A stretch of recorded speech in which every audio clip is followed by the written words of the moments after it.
Berdiri di hadapan foto almarhumah ibu mertua saya, memandangi asap dupa yang mengepul menutupi wajahnya yang pucat pasi, hati saya tidak merasakan sedikit pun belas kasihan. Tepat 3 hari yang lalu, wanita inilah yang dengan tangannya sendiri menyajikan untuk saya semangkuk sup sarang burung walet yang telah dicampur obat bius dosis tinggi. Dia sudah membuka pintu belakang, menegosiasikan harga dengan 5 preman kelas kakap, dan membukakan jalan bagi mereka untuk masuk sampai ke kamar tidur untuk menodai saya. Seorang menantu perempuan yang sedang mengandung darah daging keluarga ini. Dia ingin merekam video memalukan itu untuk memaksa saya menyerahkan seluruh aset keluarga yang nilainya triliunan rupiah. Namun, dia telah meremehkan saya. Di saat remang-remang, di tengah puncak rasa kantuk, saya menggunakan sisa tenaga terakhir untuk menggigit ujung lidah saya hingga hancur agar bisa sadar kembali. Dan saya melakukan sesuatu yang bahkan sampai sekarang jika saya ingat kembali, saya merasa itu adalah tatanan hukum karma yang paling adil. Saya memukul pingsan putri kesayangannya, melucuti pakaiannya, melemparkannya ke atas ranjang itu untuk menggantikan saya, lalu mengunci pintu dari luar. Keesokan paginya, ketika dia dengan gembira mendobrak pintu kamar untuk merekam, yang terpampang di depan matanya adalah putri kandungnya sendiri yang terbaring hancur lebur, tak berdaya di lantai. Jeritan histerisnya merobek keheningan pagi itu. Terlalu panik, terlalu malu, dan penuh penyesalan. Dia menggigit lidahnya sendiri hingga tewas di tempat. Semua orang bilang keluarga ini terkena kutukan jahat, tapi tidak ada kutukan apapun. Hanya keserakahan manusia yang tak terbatas yang telah menggali kuburannya sendiri. Biar saya ceritakan kepada Anda semua bagaimana semuanya dimulai. Saya Kirana, 32 tahun, direktur sebuah jaringan sistem distribusi barang impor. Saya lahir di keluarga konglomerat ternama di Jakarta. Ketika orang tua saya meninggal dunia dalam sebuah kecelakaan lalu lintas yang tragis 4 tahun lalu, seluruh warisan keluarga jatuh ke tangan saya. Di saat saya paling goyah, berduka, dan lemah, Bima muncul. Dia seorang insinyur sipil, penampilannya kalem, bicaranya tenang, dan sorot matanya selalu memancarkan ketulusan. Bima selalu ada di samping saya, mengkhawatirkan setiap makan dan tidur saya, tanpa memandang perbedaan status sosial kami. Dia pernah berdiri di bawah hujan deras selama 3 jam hanya untuk membelikanku semangkuk bubur ayam spesial favoritku. Saya percaya, saya salah mengira bahwa itu adalah cinta sejati dalam hidup saya. Saya memutuskan untuk menikahinya, mengabaikan peringatan dari teman-teman saya di dunia bisnis. Di hari pernikahan, saya membawa Bima untuk tinggal di villa mewah seluas 500 meter persegi milik saya di kawasan Pondok Indah. Tidak lama setelah itu, Bima berbisik kepada saya, meminta izin untuk menjemput ibunya, Ibu Ratna, dan adik perempuannya yang bernama Maya dari kampung untuk tinggal bersama agar rumah lebih ramai. Saat itu saya berpikir sederhana, sebagai menantu sudah sepatutnya saya merawat ibu mertua. Menambah beberapa orang di villa yang luas ini bukanlah masalah, tapi saya salah. Kehadiran ibu dan anak itu adalah awal dari neraka dunia yang tidak saya sadari. Wah, rumahnya luas sekali ya, seperti istana. Maya, lihat ini. Mulai sekarang hidup kita berubah. Nah, tidak perlu lagi tinggal di rumah petak reyot yang bocor itu. Bu, lihat lemari pakaian Mbak Kirana. Isinya tas-tas bermerek semua. Sebanyak itu bagaimana cara pakainya? Nanti aku pinjam beberapa buat jalan sama teman-teman. Kita kan sudah satu keluarga, jadi barangnya Mbak Kirana juga barang kita kan, Bu? Tentu saja, nak, kakakmu sekarang adalah tuan di rumah ini. Wanita kalau sudah menikah, hartanya harus diserahkan kepada suami untuk dikelola. Nanti ibu akan suruh Bima mengambil alih semua pembukuan. Kalau wanita yang pegang kendali, bisa hancur semua. Itulah percakapan yang tidak sengaja saya dengar tepat di hari pertama mereka menginjakkan kaki di rumah saya. Saat itu saya hanya berpikir mereka berasal dari keluarga sederhana, melihat kemewahan jadi iri dan bicara sembarangan. Saya memilih untuk mengabaikannya. Saya membelikan Ibu Ratna suplemen kesehatan mahal, membiayai kuliah Maya di Universitas Internasional, dan memberinya sebuah mobil untuk kemudahannya.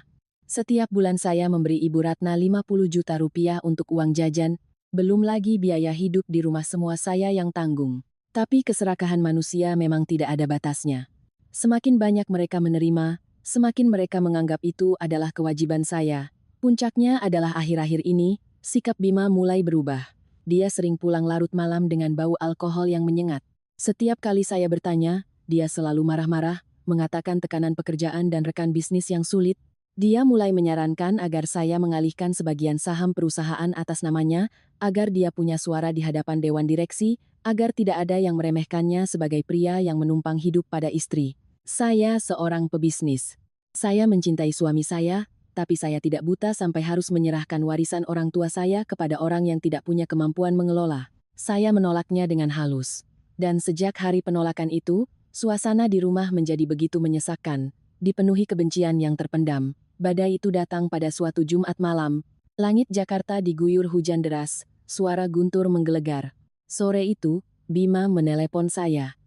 "Kirana, sayang, malam ini aku harus terbang mendadak ke Surabaya untuk menyelesaikan masalah di proyek. Mungkin baru 3 hari lagi aku pulang. Kamu di rumah jaga diri ya, makan dan istirahat yang cukup. Ada ibu yang akan menjagamu. Aku cinta kamu." Saya tidak curiga sedikit pun, hanya mengiyakan lalu menutup telepon. Makan malam itu hanya ada saya, Ibu Ratna, dan Maya. Asisten rumah tangga sudah diizinkan pulang kampung oleh Ibu Ratna sejak pagi dengan alasan ada urusan keluarga. Villa yang luas itu mendadak menjadi begitu sepi dan menyeramkan. Makan malam berlangsung cukup hening. Hingga Ibu Ratna membawa keluar semangkuk sup sarang burung walet dari dapur, masih mengepul panas. "Kirana, nak, habiskan sup ini ya. Akhir-akhir ini ibu lihat kamu pucat sekali. Pekerjaan banyak, ditambah lagi sedang hamil 3 bulan, harus banyak gizi. Ibu memasaknya dari sore loh, ini sarang burung walet kualitas nomor 1, khusus dipesankan dari pulau." Saya menatap mangkuk sup itu, aromanya harum. Perhatian Ibu Ratna yang tiba-tiba ini membuat saya sedikit heran. Biasanya dia tidak pernah seperhatian ini. Terlebih lagi, soal kehamilan saya, dia selalu menunjukkan sikap, tidak suka karena selalu menginginkan cucu laki-laki, sementara dokter bilang bayi kami perempuan. "Taruh saja di situ, Bu, nanti Kirana makan." Perut saya masih kenyang sekali habis makan nasi. Aduh, Mbak Ipar ini jual mahal sekali. Ibu saya sudah capek-capek memasak seharian, masa Mbak tidak langsung makan selagi panas? Nanti orang yang tidak tahu bisa-bisa bilang Mbak tidak suka masakan ibu. Maya benar, nak. Makanlah supaya ibu senang. Jangan sia-siakan perhatian ibu. Dimakan selagi panas baru terasa khasiatnya. Paksaan ibu dan anak itu membuat saya tidak bisa menolak lagi. Lagi pula, saya benar-benar tidak berpikir seorang ibu mertua bisa melakukan hal keji di rumahnya sendiri. Saya mengambil sendok, menyuap sup itu sedikit demi sedikit. Rasanya manis dan lembut, tapi entah kenapa ada sedikit rasa pahit di pangkal tenggorokan. Saya pikir mungkin Ibu Ratna menambahkan ramuan herbal, jadi saya tidak terlalu memikirkannya. Saya menghabiskan sup itu di bawah tatapan tajam ibu dan anak itu. Selesai makan, saya permisi naik ke kamar untuk istirahat. Baru saja menaiki anak tangga ke-10, rasa pusing yang hebat menyerang.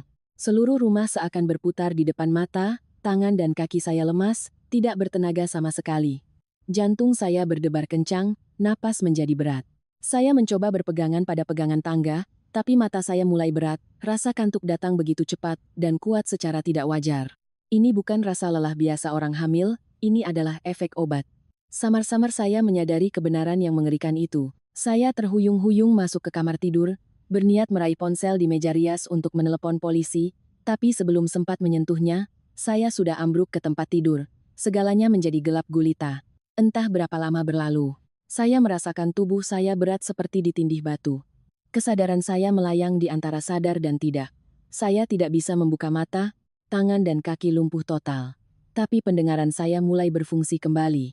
Saya mendengar suara langkah kaki, suara kunci diputar, dan suara bisik-bisik tepat di samping tempat tidur saya. Obat ini cepat sekali reaksinya, baru sebentar sudah pingsan begini. "Maya, coba cek, dia masih sadar tidak?" Goyang-goyangkan badannya. Mbak Kirana, tidurnya pulas sekali Bu. Obat bius dari Mas Bima memang manjur. Aku cubit saja dia tidak bergerak. Dari Mas Bima. Kalimat Maya itu seperti sengatan listrik yang menyambar otak saya. Bima. Suami saya, pria yang katanya sedang dinas di Surabaya, ternyata adalah pemasok obat bius untuk ibu dan adiknya meracuni saya. Hati saya seperti diremas, pengkhianatan yang luar biasa ini lebih menyakitkan dari racun manapun. Saya berusaha menggigit gigi, agar tidak mengeluarkan suara. Saya tahu, jika saya ketahuan mulai sadar, saya akan langsung mati. Saya harus terus berpura-pura pingsan untuk mendengar apa yang akan dilakukan setangen setan ini selanjutnya. Bagus. "Kamu sudah telepon gengnya si Macan? Suruh mereka masuk dari pintu belakang. Kuncinya sudah ibu taruh di sana." "Sudah aku kirim pesan, Bu. Katanya 15 menit lagi sampai." "Ibu sudah yakin? Bagaimana kalau dia sadar di tengah jalan? Preman-preman itu kan kasar. Nanti kalau dia mati, kita tidak bisa dapat uangnya." "Dasar bodoh. Bima sudah bilang, obat ini efeknya minimal 8 jam. Biarkan saja kelima preman itu masuk, habisi perempuan ini. Kamu jangan lupa pasang kamera di pojok lemari itu ya, rekam yang jelas. Besok pagi saat dia sadar, melihat tubuhnya hancur lebur, ditambah video menjijikkan ini, dia pasti akan berlutut memohon pada kita. Saat itu, mau tidak mau dia harus serahkan perusahaan dan sertifikat tanah. Kalau tidak, aku sebar video ini di internet biar dia malu, biar reputasi direktur cantiknya hancur berantakan. Wanita yang sudah dinodai, apalagi sedang hamil, mana punya kekuatan untuk melawan. Ibu memang hebat, benar kata orang, semakin tua semakin menjadi. Lalu bagaimana dengan janin di perutnya? Lebih bagus lagi. Kalau preman-preman itu bertindak kasar dan membuatnya keguguran, lebih sedikit masalah. Aku sudah tidak suka dengan janin itu sejak lama. Dokter bilang anak perempuan, buat apa? Hanya bikin sempit rumah. Nanti Bima kalau sudah punya uang dan kuasa, banyak yang mau melahirkan anak laki-laki untuknya. Sudahlah, kamu keluar ke ruang tamu, berjaga. Kalau mereka datang, langsung antar ke sini. Ibu mau kembali ke kamar. Pura-pura minum obat tidur dan tidak tahu apa-apa. Besok pagi baru kita mainkan drama ibu mertua yang kasihan pada menantunya. Setiap kata dari ibu dan anak itu seperti pisau beracun yang menghujam jantung saya. Kekejaman dan kehinaan mereka melampaui imajinasi manusia normal. Mereka tidak hanya ingin merampas harta saya. Mereka ingin menghancurkan martabat saya, ingin membunuh anak dalam kandungan saya. Dan dalang di balik semua ini, sutradara dari drama berdarah dingin Uni adalah suami saya sendiri. Kebencian membuncah seperti letusan gunung berapi. Darah di nadi saya mendidih. Saya tidak boleh mati di sini. Saya tidak boleh membiarkan mereka mencapai tujuan mereka. Saya harus hidup. Saya harus membalas dendam. Suara langkah kaki Maya dan Ibu Ratna menjauh. Lalu terdengar suara pintu kamar saya ditutup dengan keras.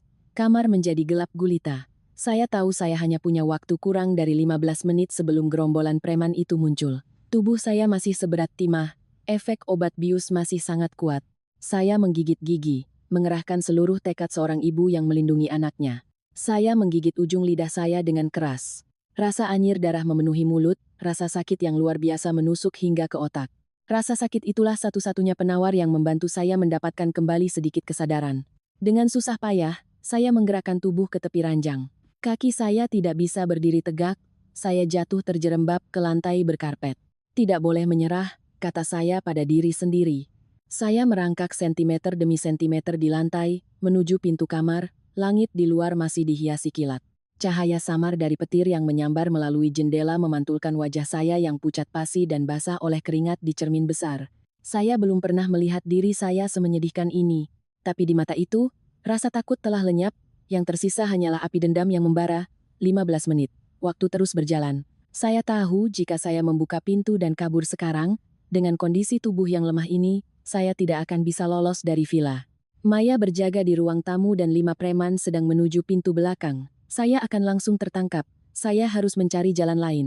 Sebuah solusi yang lebih tuntas, lebih kejam, untuk membalas apa yang telah mereka rencanakan untuk saya. Saya bersandar di pintu, menghirup udara dingin malam hujan. Mata saya tanpa sengaja tertuju pada kamera kecil yang baru saja diletakkan Maya di atas lemari pakaian. Lampu LED merah kecil berkedip-kedip, menandakan sedang merekam. Sebuah ide gila, berani, dan kejam melintas di kepala saya. Mereka ingin merekam video saya dinodai. Mereka ingin ada korban di atas ranjang itu. Baiklah, saya akan memberi mereka korban. Tapi korban itu jelas bukan saya. Saya mendekat ke celah pintu, menempelkan telinga. Suara guntur di luar meredam sebagian besar suara di dalam rumah. Saya mengangkat tangan, dengan sisa tenaga terakhir, memutar perlahan kunci pintu. Terdengar bunyi klik yang sangat pelan. Saya membuka pintu sedikit. Di bawah, di ruang tamu, Maya sedang berbaring di sofa, memainkan ponsel, mengenakan earphone, dan menggerak-gerakkan kakinya mengikuti irama musik. Dia lengah, terlalu percaya diri dengan dosis obat bius yang diberikan Bima. Maya tidak tahu bahwa maut sedang berdiri tepat di atas kepalanya. Saya tahu ini adalah satu-satunya kesempatan. Jika saya gagal, saya akan kehilangan segalanya. Jika saya berhasil, saya akan membuat seluruh keluarga mereka masuk ke neraka. Saya mengepalkan tangan yang gemetar, bersiap untuk sebuah pertaruhan nyawa di tengah kegelapan villa ini. Kegelapan menyelimuti villa yang luas itu. Hanya kilatan petir di luar yang sesekali menerobos masuk melalui jendela kaca, menyoroti garis-garis dingin tangga marmer. Saya bersandar di pintu kamar tidur, Seluruh tubuh basah oleh keringat dingin. Kaki saya gemetar hebat, sebagian karena efek obat bius yang masih mengalir di pembuluh darah, sebagian karena janin di perut saya yang menegang. Saya tahu waktu saya tinggal hitungan menit. Para preman bayaran Ibu Ratna sedang dalam perjalanan. Mereka adalah orang-orang tak berperasaan yang hanya tahu uang. Dan malam ini, target mereka adalah menghancurkan saya. Saya menggigit ujung lidah saya sekali lagi. Darah memenuhi mulut, rasa anyir menusuk hingga ke otak. Rasa sakit yang menusuk tulang membantu saya mempertahankan sisa kesadaran terakhir. Saya berkata pada diri sendiri, tidak boleh menyerah. Bayi perempuan mungil di perutku butuh perlindungan. Saya mengulurkan tangan dan meraih sebuah patung hiasan dari perunggu padat yang diletakkan di rak di koridor. Patung itu berat dan dingin, tapi saat ini, itulah satu-satunya senjata, satu-satunya pelampung penyelamat bagi saya dan anak saya. Saya berjalan berjinjit menuruni tangga, setiap langkah adalah siksaan fisik. Obat bius membuat otot saya lemas, pandangan terkadang kabur. Anak tangga marmer di depan saya seakan bergoyang, ingin melemparkan saya ke bawah. Di ruang tamu, cahaya dari layar televisi memantulkan sinar pucat. Maya terbaring di sofa kulit impor yang saya beli. Kakinya disilangkan, earphone terpasang di telinga, kepalanya bergoyang mengikuti irama musik. Dia benar-benar tenggelam dalam dunianya sendiri, tangannya terus mengusap layar ponsel, mungkin sedang mengirim pesan mendesak agar gerombolan preman itu datang lebih cepat. Maya tidak sadar bahwa maut sedang berjalan perlahan tepat di belakangnya. Lama sekali sih. Geng ini kerjanya lambat betul. Katanya 15 menit, sampai sekarang belum datang juga. Harus dikirimi pesan lagi biar cepat. Selesai urusan ini, aku akan ambil tas Chanel Pink di lemari si Kirana itu. Toh besok dia juga hidup segan mati tak mau, mana sempat lagi pakai barang-barang mewah. Dasar bodoh. Punya uang tapi tidak bisa menjaganya, gampang sekali dikelabui oleh ibu dan aku. Tunggu Mas Bima dapat sertifikat tanah. Aku harus minta dia belikan mobil sport baru. Gumaman Maya terdengar jelas di telinga saya. Kemarahan yang memuncak berubah menjadi kekuatan supranatural yang mengalir di tubuh saya. Kemanusiaan telah sirna, kesabaran telah habis, iblis di dalam diri saya benar-benar telah mereka bangkitkan. Saya mendekat tepat di belakang sofa. Suara guntur di luar menutupi langkah kaki saya yang lemah. Maya masih asyik mengetik di ponselnya, bibirnya tersenyum penuh kemenangan. Tanpa ragu, tanpa sedikit pun belas kasihan, saya mengayunkan patung perunggu di tangan saya tinggi-tinggi, lalu menghantamkannya dengan keras ke tengkuk Maya. Pukulan itu sangat telak dan akurat. Maya bahkan tidak sempat berteriak, tubuhnya tersentak sekali lalu ambruk ke sofa. Ponselnya terlepas dari tangan, jatuh ke karpet bulu, layarnya masih menyala menampilkan percakapan dengan para preman. Saya terengah-engah, dada naik turun, keringat bercucuran. Tangan yang memegang patung itu gemetar, tapi tatapan mata saya sedingin es. Saya memeriksa denyut nadi di leher Maya. Dia hanya pingsan karena pukulan keras di titik vital belakang lehernya, belum mati. Itu sudah lebih dari cukup untuk rencana saya selanjutnya. Saya tahu saya harus bergerak cepat. Para preman bisa muncul kapan saja dari pintu belakang. Saya mencengkeram ketiak Maya, dengan seluruh kekuatan seorang ibu yang berjuang untuk hidup, menyeret tubuhnya dari sofa. Berat badan orang dewasa yang pingsan sangatlah berat, apalagi bagi seorang wanita hamil 8 bulan yang baru saja dibius seperti saya. Setiap anak tangga yang saya naiki sambil menyeret Maya, saya merasa seperti akan kehabisan napas dan pingsan. Tapi bayangan semangkuk sup beracun, bayangan suami pengkhianat, dan kata-kata keji dari Ibu Ratna terus muncul di kepala, memberiku energi yang tak terlihat. Sesampainya di kamar tidur, saya melemparkan tubuh lemas Maya ke atas kasur putih bersih. Rasa sakit dari perut bagian bawah menjalar, membuat saya harus berpegangan erat pada sisi ranjang. Saya memejamkan mata, menunggu kontraksi mereda. Saya bergumam pada anak di dalam kandungan, sayang, tolong kuat bersama ibu. Ibu pasti akan melindungimu. Ibu akan membuat mereka yang ingin menyakitimu membayar mahal. Setelah rasa sakit mereda, saya segera melucuti semua pakaian di tubuh Maya, melemparkannya berceceran di lantai, saya menyibakkan spray, meremas-remas selimut dan bantal untuk menciptakan suasana yang kacau. Kamera kecil yang diletakkan Maya di atas lemari masih berkedip merah, merekam, saya tersenyum dingin. Kamera inilah yang akan menjadi saksi paling sempurna, merekam seluruh drama yang telah mereka rancang, yang akhirnya menjebak putri mereka sendiri ke dalam kandang harimau. Setelah semuanya selesai, saya mengumpulkan beberapa setel pakaian saya, mengambil ponsel, kunci, dan kartu ATM, lalu memasukkannya ke dalam saku jaket. Saya keluar dari kamar, menggunakan kunci utama untuk mengunci pintu kayu jati tebal itu dari luar. Pintu ini memiliki sistem kunci anti-maling khusus. Tanpa kunci utama, mustahil untuk membukanya dari dalam. Maya terkunci rapat di dalam, siap menjadi mangsa lezat bagi gerombolan binatang buas yang sedang mendekat. Saya tidak lari melalui gerbang utama karena tahu kamera keamanan kompleks bisa merekam saya. Saya menyelinap melalui tangga darurat menuju garasi bawah tanah. Di garasi yang gelap dan lembab, saya masuk ke baris belakang mobil SUV 7 tempat duduk saya, menutupi diri dengan selimut tipis untuk bersembunyi. Dari sini, saya membuka aplikasi kamera keamanan internal villa di ponsel saya. Sistem kamera ini telah saya pasang secara diam-diam beberapa bulan yang lalu ketika mulai mencurigai gerak-gerik Ibu Ratna dan mereka sama sekali tidak mengetahuinya. Sekitar 5 menit setelah saya bersembunyi di kegelapan mobil, melalui layar ponsel, saya melihat pintu belakang villa terbuka. 5 pria kekar bertato, mengenakan jas hujan basah kuyup, masuk. Mereka melihat sekeliling dapur lalu langsung naik ke lantai 2. Gerakan mereka sangat pasti, membuktikan bahwa mereka telah diberi denah rumah oleh Ibu Ratna dengan sangat detail. Langkah kaki mereka yang berat di tangga marmer terdengar seperti hantaman palu di keheningan malam. Sialan, rumah orang kaya memang beda, luas sekali. Nyonya tua itu bilang menantunya ada di kamar utama di ujung koridor. Kalian jalan pelan-pelan, Nyonya tua itu tidur di kamar lantai 1. Jangan sampai dia bangun, nanti repot.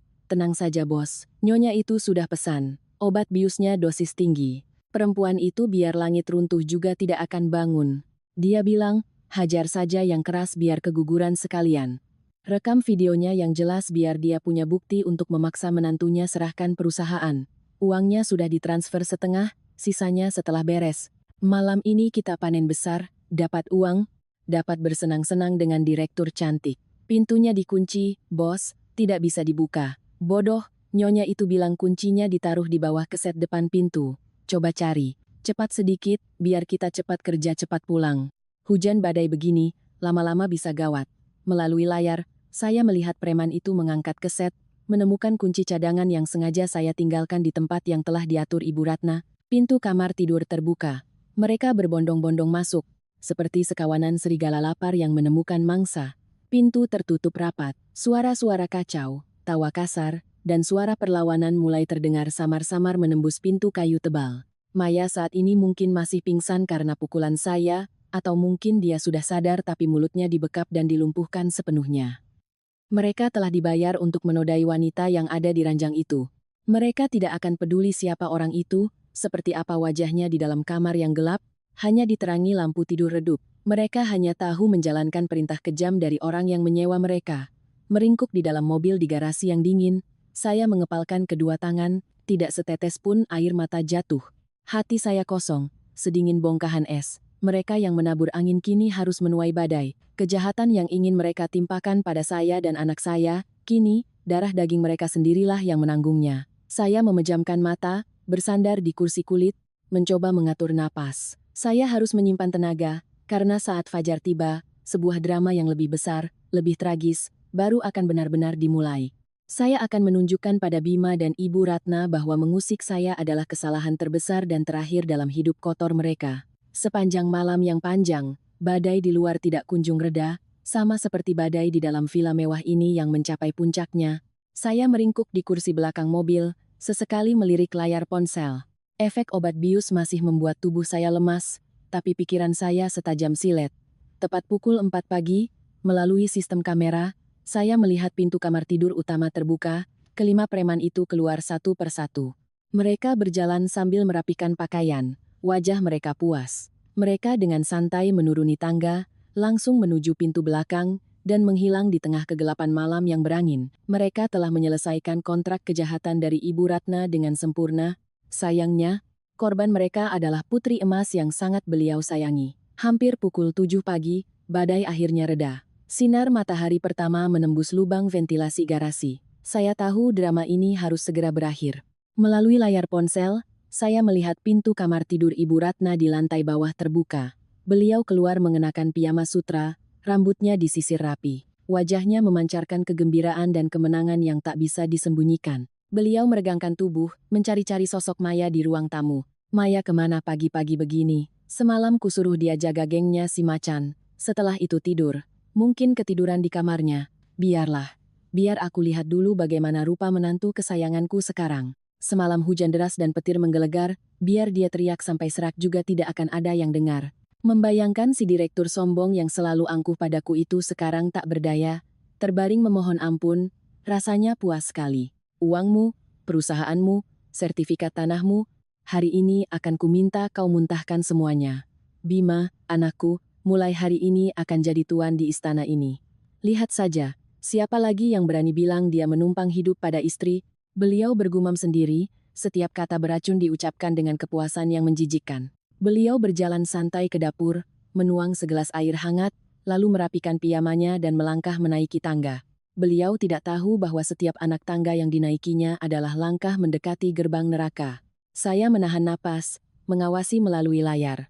Pintu kamar tidur utama masih sedikit terbuka sejak para preman pergi. Ibu Ratna berdiri di depan pintu, sengaja berdeham keras, mengambil sikap seorang ibu mertua berkuasa yang akan menangkap basah menantunya yang selingkuh. Kirana, apa yang kau lakukan di kamar sampai pintunya terbuka begini? Wanita sudah bersuami.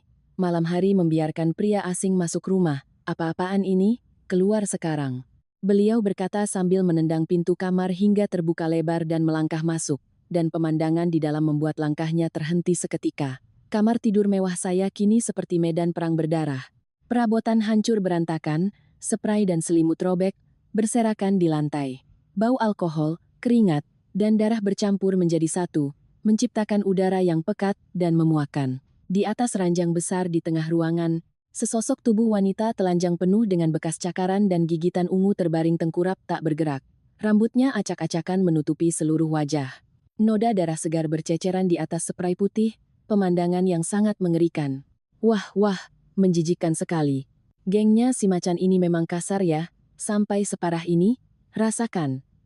Biar kau jera menghina ibu mertuamu. Beliau tidak menunjukkan sedikit pun rasa kasihan atau takut. Sebaliknya, beliau tertawa terbahak-bahak, mendekati lemari, dan mengambil kamera kecil di atasnya. Beliau menekan tombol untuk memeriksa video, mulutnya bergumam memuji kecerdasannya sendiri. Setelah yakin video tersimpan sempurna, beliau berjalan santai ke arah ranjang. Beliau menggunakan ujung kakinya untuk menyenggol tubuh yang terbaring tak bergerak itu, suaranya melengking penuh kebencian. Hei, menantuku, bangun. Sudah cukup tidurnya. Melayani 5 pria semalaman pasti lelah ya. Hebat sekali kau. Mengandung cucu keluarga Darmawan tapi berani membawa pria lain ke rumah. Aku punya bukti lengkap, video yang sangat jelas di sini. Sekarang bagaimana? Kalau kau tidak mau video ini kusebar ke seluruh Jakarta, lebih baik kau segera tanda tangani surat pengalihan seluruh aset perusahaan atas nama Bima, anakku, dan janin haram di perutmu. Pasti sudah keguguran kan setelah semalam dihajar habis-habisan. Baguslah kalau begitu, keluarga kami tidak sudi menampung benih dari wanita jalang. Bangun, cepat bangun dan tanda tangani suratnya. Tubuh di atas ranjang tetap diam tak merespon, Ibu Ratna mulai tidak sabar. Beliau mendekat ke tepi ranjang, menjambak rambut acak-acakan yang menutupi wajah orang itu, lalu menariknya ke atas dengan kasar. Kubilang bangun, kata-katanya tercekat di tenggorokan. Kamera di tangannya jatuh ke lantai dan pecah berkeping-keping. Wajah yang baru saja ditariknya bukanlah wajah Kirana Prameswari, menantu yang dibencinya. Itu adalah wajah Maya, putri kandung emas yang dilahirkannya. Wajah Maya lebam dan bengkak, sudut bibirnya robek dan berdarah. Kedua matanya melotot kosong, putih. Di leher dan dadanya penuh dengan bekas gigitan dan memar akibat kekerasan brutal.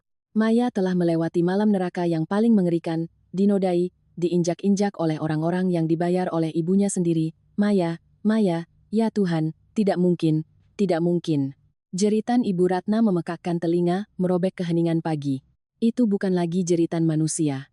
Itu adalah raungan seekor binatang yang terluka parah. Beliau menerjang dan memeluk tubuh hancur putrinya, tangannya gemetar meraba wajah penuh darah Maya. Beliau menjambak rambutnya sendiri, matanya melotot ngeri dan gila. Maya, anakku, kenapa kamu? Kenapa begini? Bajingan, binatang, apa yang kalian lakukan pada anakku? Di mana Kirana? Di mana Kirana? Ya Tuhan, ibu sudah membunuhmu, nak. Maya, ibu yang mencelakaimu. Ibu yang mencelakaimu. Kebenaran yang brutal meruntuhkan sisa kewarasan wanita jahat itu. Beliau mengerti segalanya. Beliau sadar bahwa jebakan kejam yang dipasangnya untuk saya akhirnya menjerat putri kandungnya sendiri. Video menjijikkan yang akan digunakannya untuk memeras saya ternyata adalah rekaman adegan putrinya diperkosa bergilir oleh 5 pria. Kejahatan yang disutradarainya sendiri kini berbalik mencabik-cabiknya. Beliau memeluk Maya erat, meraung-raung seperti orang gila. Suara yang keluar dari tenggorokannya terdengar mengerikan, tercekat dalam penyesalan dan keputusasaan yang tak terhingga. Maafkan ibu minta maaf, nak, kembalikan anakku, Bima, tolong adikmu, ya Tuhan, ini karma, ini karma. Saya duduk di dalam mobil di garasi, melihat melalui layar ponsel tanpa sedikit pun rasa iba. Inilah harga yang harus dia bayar. Inilah hukum karma yang nyata, kejam tapi sangat adil. Jika semalam saya tidak cukup sadar, jika saya tidak menggigit lidah saya untuk tetap terjaga, maka orang yang terbaring di ranjang itu, hancur lebur, keguguran, dan dinodai, adalah saya. Penderitaan Ibu Ratna hari ini tidak ada seujung kuku dari penderitaan yang telah dia rencanakan untuk saya. Di layar, Ibu Ratna benar-benar gila. Beliau melepaskan jasad Maya, mundur beberapa langkah, kedua tangannya memegangi kepala. Matanya liar, kosong menatap kehampaan. Beliau menggumamkan kata-kata yang tidak jelas, tubuhnya kejang-kejang. Rasa malu yang luar biasa, penyesalan yang mendalam karena telah menghancurkan hidup putrinya sendiri, dan bayangan video itu tersebar luas telah mencekik pikirannya. Dalam sekejap kehilangan akal, tak sanggup menghadapi kejahatan mengerikannya sendiri, Ibu Ratna menengadahkan wajah ke langit-langit, membuka mulutnya lebar-lebar, dan dengan sekuat tenaga menggigit lidahnya sendiri. Darah segar muncrat dari mulutnya, menyembur ke atas spray putih. Beliau terhuyung mundur, kedua tangannya mencengkeram leher yang mengeluarkan darah dan buih, lalu ambruk ke lantai tepat di samping ranjang tempat Maya terbaring. Tubuhnya kejang beberapa kali, matanya melotot penuh dendam dan ngeri, lalu diam selamanya. Ibu Ratna telah mengakhiri hidup kotornya dengan cara menggigit lidahnya sendiri, tepat di lokasi kejahatan yang diciptakannya. Kamar tidur itu menjadi sunyi senyap yang menakutkan. Bau darah segar yang pekat menguar, bercampur dengan bau kematian dan kehinaan. Dua jasad, satu milik penjahat yang bunuh diri, satu milik korban yang hancur, terbaring berdampingan seperti sebuah karikatur paling kejam dari hukum karma. Drama berdarah yang mereka rancang dengan susah payah telah berakhir dengan cara yang tak pernah dibayangkan oleh siapapun di keluarga Darmawan. Saya menarik napas dalam-dalam, mematikan layar ponsel, dan menyimpannya di saku jaket. Semuanya sudah selesai. Iblis telah menebus dosanya. Tapi dalang di balik semua ini, si pengecut yang menyediakan obat bius dan mengatur segalanya dari jauh, Bima, masih bebas di luar sana. Drama ini belum berakhir. Saya membuka pintu mobil, melangkah keluar dari garasi yang gelap. Udara pagi setelah badai terasa begitu segar, kontras dengan kebusukan di dalam villa itu. Saya mengambil ponsel, menekan nomor darurat 110. Suara saya terdengar panik, gemetar, dan terisak-isak, memainkan peran seorang istri lemah yang baru saja lolos dari maut. Halo, polisi, tolong saya. Tolong. Saya Kirana, pemilik villa nomor 15 di kompleks elit Permata Hijau. Semalam ada segerombolan perampok masuk ke rumah saya. Mereka bersenjata, mereka membius saya. Saya terlalu takut, saya bersembunyi di bawah mobil di garasi semalaman tidak berani keluar. Ibu mertua dan adik ipar saya masih di atas. Saya mendengar suara teriakan dan barang-barang pecah. Tolong Pak, selamatkan keluarga saya takut sekali. Menutup telepon, saya bersandar di dinding, sudut bibir saya sedikit terangkat membentuk senyuman dingin. Babak selanjutnya sudah siap. Suamiku tercinta, nikmati saja kejutan yang telah kusiapkan untukmu saat kau kembali dari perjalanan dinas. Perang yang sesungguhnya baru saja dimulai. Setiap sen hartaku, setiap tetes keringatku, dan kehormatanku, jangan harap kau bisa merampasnya barang sepeser pun. Hanya sekitar 20 menit setelah panggilan darurat saya, suara sirene polisi merobek keheningan kompleks perumahan. Lampu biru merah berkedip menyilaukan di dinding yang basah oleh hujan. 4 mobil patroli berhenti di depan gerbang villa. Puluhan petugas mendobrak masuk dengan senjata siap siaga. Saya masih meringkuk di bawah kursi mobil, sengaja mengacak-acak rambut, merobek sedikit jaket, dan menggores lengan saya hingga berdarah. Ketika senter polisi menyorot kaca mobil di garasi, saya memukul-mukul kaca dengan keras, berteriak minta tolong. Tolong, saya di sini, tolong saya. Pintu mobil ditarik terbuka. 2 orang polisi membantu saya keluar. Saya berpura-pura lemas, jatuh ke pelukan mereka. Seluruh tubuh gemetar seperti anak burung yang baru lolos dari cengkeraman elang. Saya meraung-raung, air mata bercucuran, memainkan peran seorang wanita hamil yang baru saja mengalami syok berat dengan sempurna. Polisi segera mengamankan lokasi. 1 tim membawa saya ke ruang tamu, menyelimuti saya. Beberapa menit kemudian, dari lantai 2, suara radio dari tim olah TKP terdengar. Lapor, Komandan. Ditemukan 2 korban di kamar utama lantai 2. TKP sangat kacau, banyak bercak darah. 1 korban wanita lanjut usia meninggal dunia, dugaan awal karena bunuh diri dengan menggigit lidah. 1 korban wanita muda dalam kondisi kritis, ada tanda-tanda kekerasan seksual berat dan trauma fisik, minta ambulans segera ke lokasi. Duduk di ruang tamu mendengar laporan dingin dari radio itu, saya menundukkan kepala dan menangis terseduh-seduh. Tapi di balik sela-sela jari itu, mata saya kering dan setajam pisau. Skenario yang dirancang Ibu Ratna dan Bima telah melenceng total. Panah beracun yang mereka lepaskan telah berbalik dan menancap tepat di jantung mereka. Setengah jam kemudian, sirene ambulans meraung-raung. Brangkar didorong tergesa-gesa dari lantai atas. Di atasnya terbaring Maya. Tubuhnya ditutupi selimut, hanya wajahnya yang bengkak, dan matanya yang melotot kosong yang terlihat. Dia belum mati, tapi sisa hidupnya pasti akan lebih buruk dari kematian. Jasad Ibu Ratna juga dibawa setelahnya untuk otopsi. Seorang penyidik mendekati saya, suaranya tenang. Dia meminta informasi keluarga untuk dihubungi. Saya, dengan gemetar menyebutkan nomor telepon Bima. Polisi menyalakan pengeras suara. Telepon berdering lama. Bima mengangkatnya dengan cepat. Halo. Siapa? Saya sedang di proyek. Ada apa? Katakan cepat. Selamat pagi. Apakah benar ini dengan Bapak Bima? Suami dari Ibu Kirana, pemilik villa nomor 15. Kompleks Permata Hijau, kami dari kepolisian. Semalam telah terjadi perampokan serius di rumah Anda. Kami meminta Anda untuk segera kembali ke Jakarta untuk membantu penyelidikan. Apa katamu? Perampokan? Istri saya? Istri saya bagaimana? Dia sedang hamil, kalian harus melindunginya.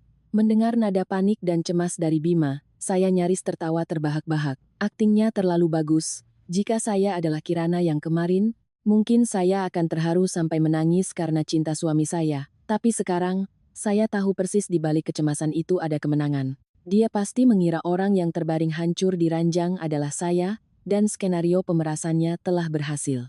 Dia berpura-pura menjadi suami sibuk yang tidak tahu apa-apa tentang bencana yang menimpa istrinya. Ibu Kirana, istri Anda, berhasil selamat dan tidak terluka. Namun, ibu dan adik perempuan Anda menjadi korban. Ibu Ratna telah meninggal dunia, dan Nona Maya sedang dalam kondisi kritis di rumah sakit. Mohon segera pesan penerbangan tercepat. Ujung telepon hening selama 10 detik penuh, saya bisa membayangkan wajah Bima saat ini, pasti pucat pasi tanpa setetes darah pun. Kemenangan yang baru dirasakannya hancur berkeping-keping.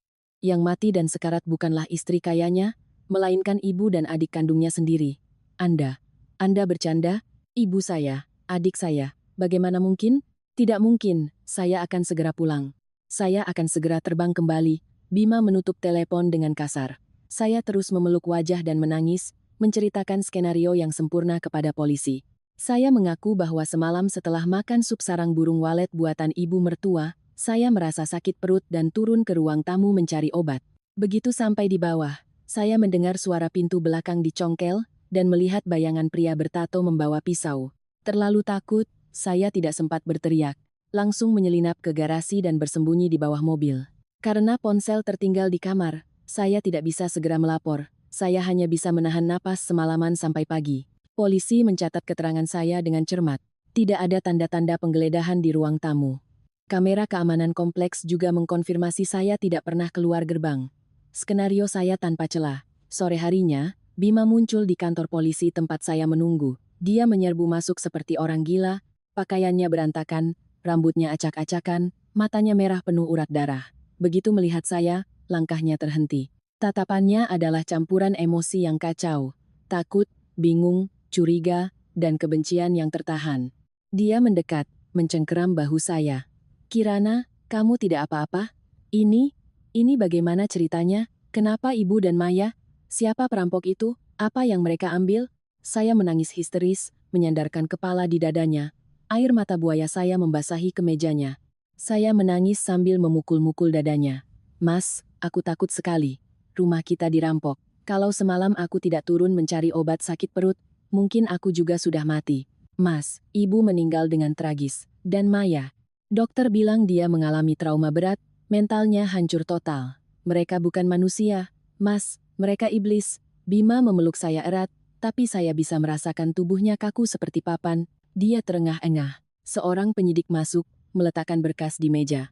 Pak Bima, turut berduka cita. Kami sedang memburu para pelaku.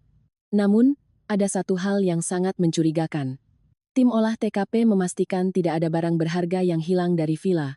Brankas, uang, perhiasan, semuanya utuh. Para pelaku sepertinya hanya bertujuan untuk melakukan kekerasan seksual pada korban lalu pergi. Kemungkinan besar ini bukan perampokan biasa, melainkan balas dendam pribadi. Apakah keluarga Anda punya musuh atau utang di luar? Kata-kata penyidik itu seperti palu godam yang menghantam kepala Bima. Dia terhuyung mundur, tangannya terkulai lemas, wajahnya berubah dari pucat menjadi kelabu. Balas dendam pribadi, utang. Dia tahu persis preman-preman itu disewa oleh ibunya.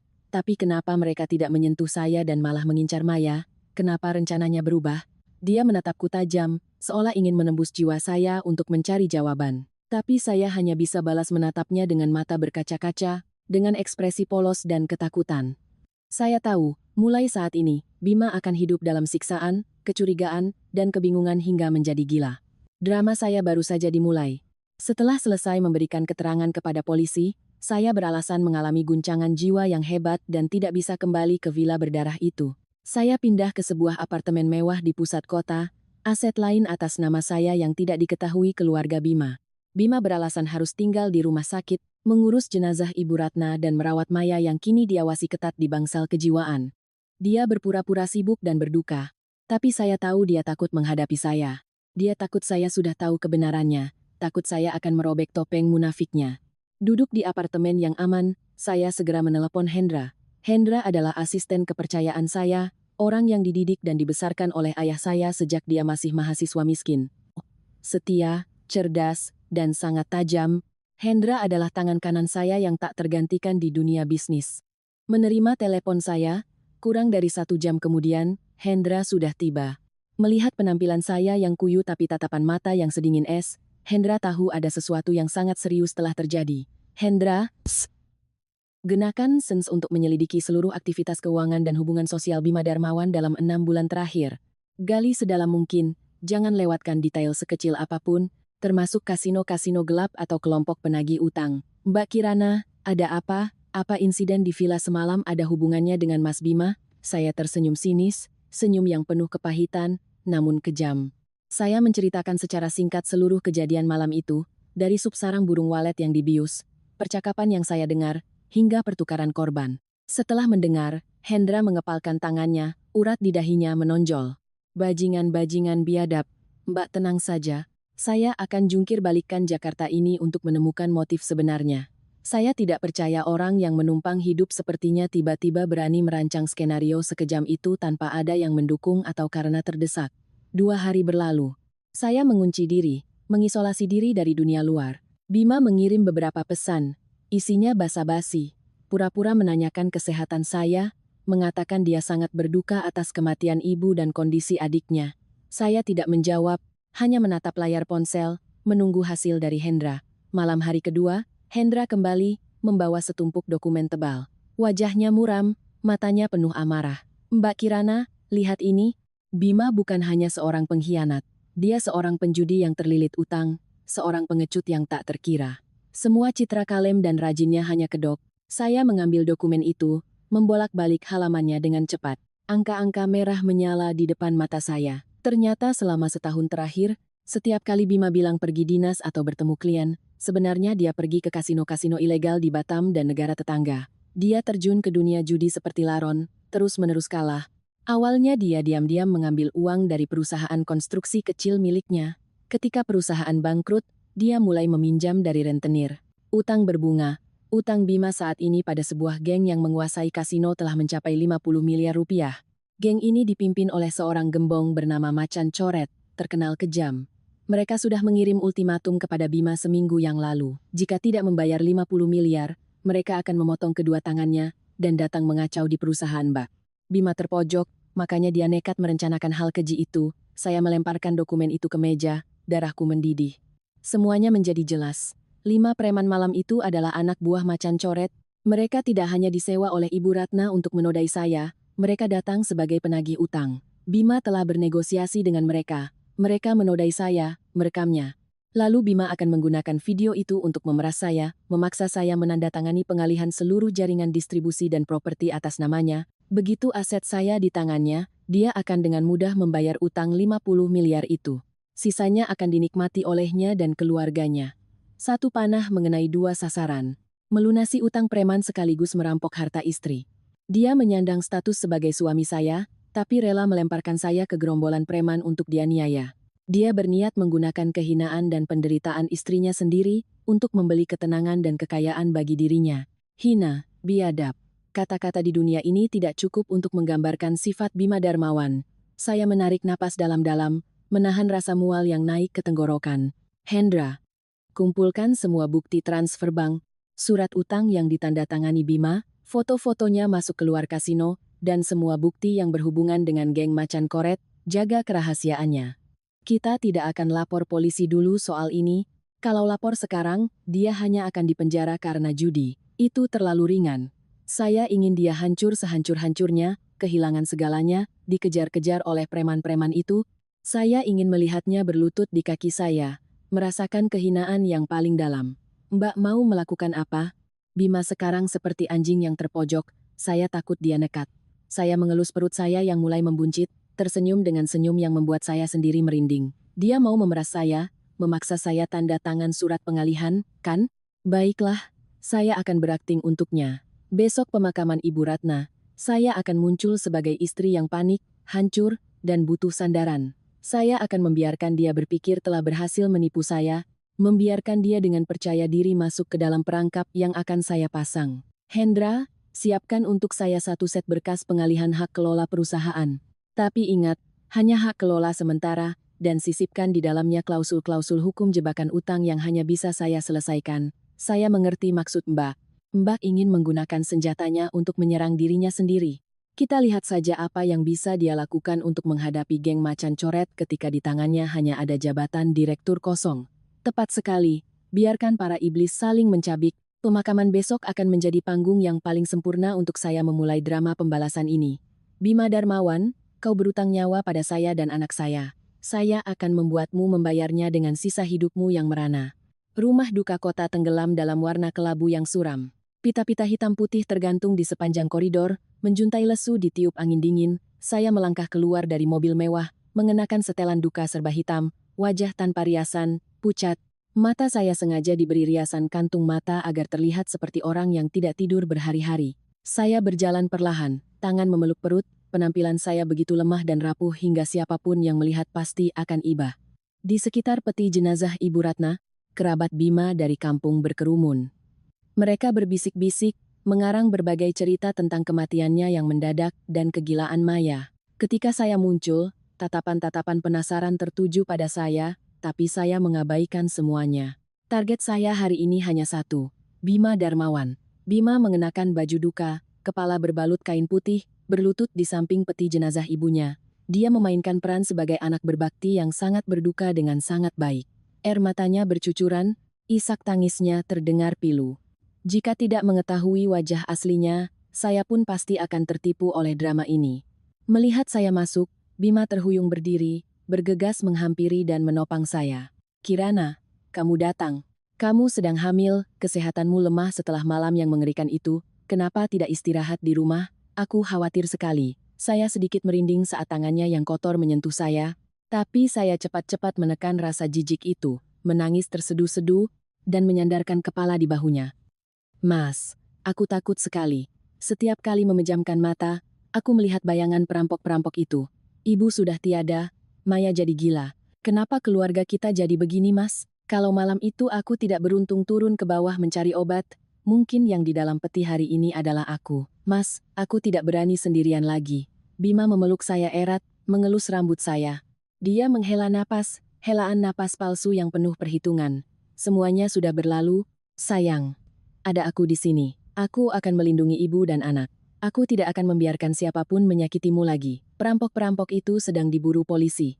Cepat atau lambat mereka akan dihukum. Aku hanya menyesal karena malam itu tidak ada di rumah untuk melindungi ibu dan Maya. Dalang utama sedang memeluk saya dan mengutuk anak buahnya sendiri.